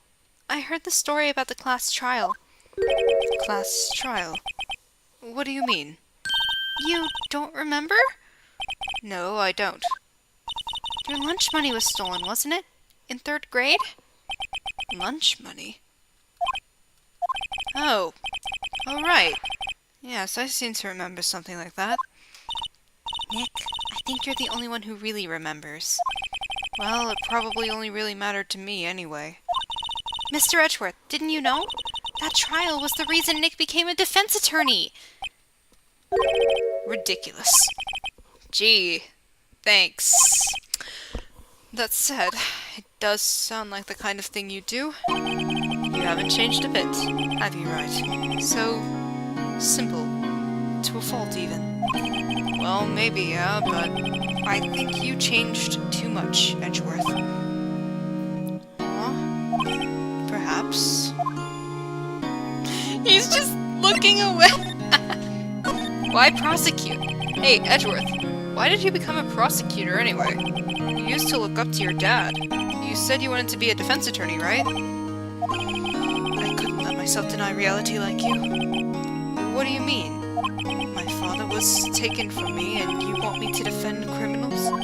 I'm sorry, Wright, but I'm not that good of a person. One suspect was apprehended in your father's murder, right? Yes. The man trapped in the elevator with my father. His name was Yanni Yogi. He had to be the shooter, any way you look at it. Yet, he was found innocent. That defense attorney got him off the hook. That would be Robert Hammond. On that day, 15 years ago, the 3 of us were trapped in that elevator for 5 hours. When we were rescued, we all suffered oxygen deprivation. I had lost all memory of the murder. Lost your memory? Even now I can't recall what happened in that elevator. It was the crux of Yogi's argument in court. He claimed Yanni Yogi had been not of sound mind due to the oxygen deprivation. Yogi was released due to a lack of evidence. Innocent. That's when I changed my mind. I started to hate defense attorneys. Okay, what about Von Karma? What's your relationship with Von Karma? He's my teacher, and a man who deserves respect. I learned everything I know of courtroom techniques from him. So he's like my sister was to you, Nick. He is a perfectionist in all things. In court, in his personal life, he is obsessed with doing everything perfectly. Perfectly, huh?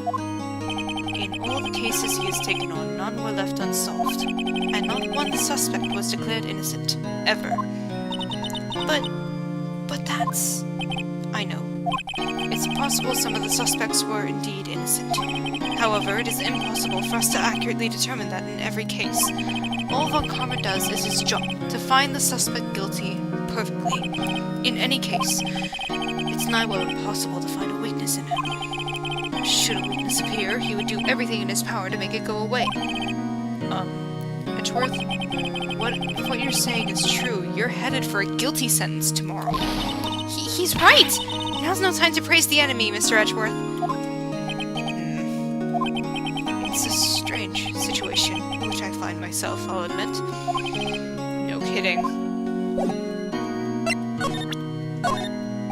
Sorry, I'm not sure I can help you with that.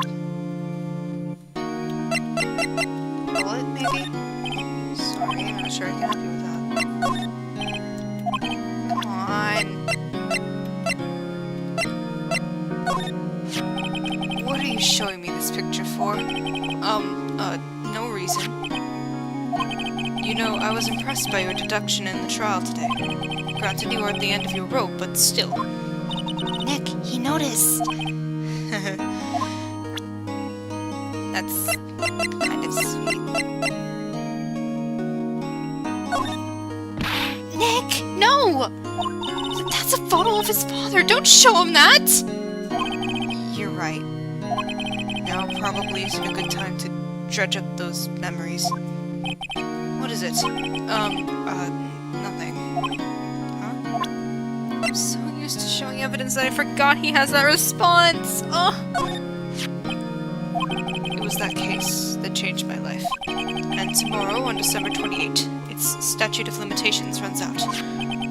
Tomorrow. Could that be a coincidence? But, even if the case is finally closed on paper, it will never be erased from my memory. Never. Poor Mr. Edgeworth.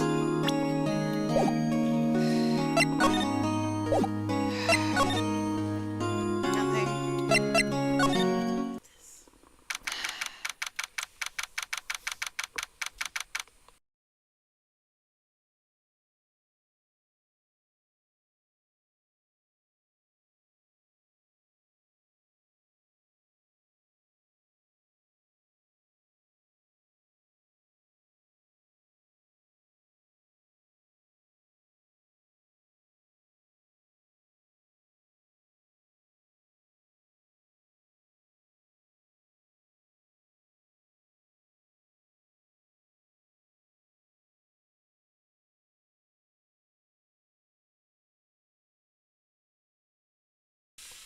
You know what?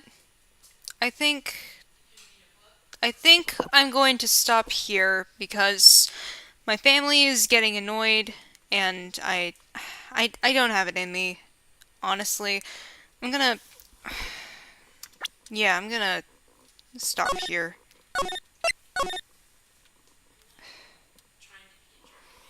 I know you're not trying to be a jerk, Mom. I just... Yes, and I get it. I'm...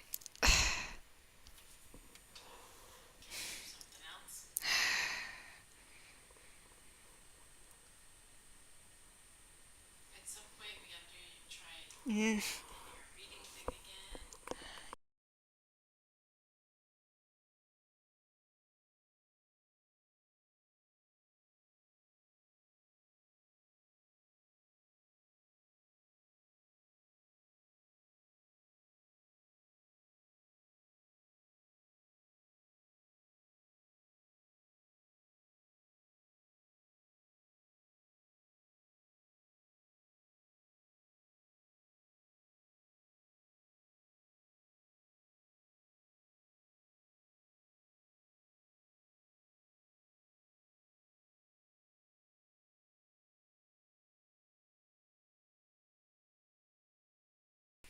Yep, I'll...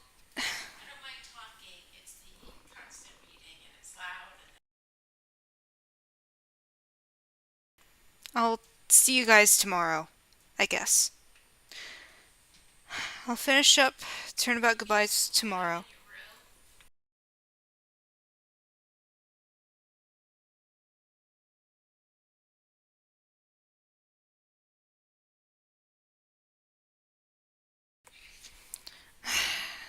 I will, as I've said before, see you guys tomorrow.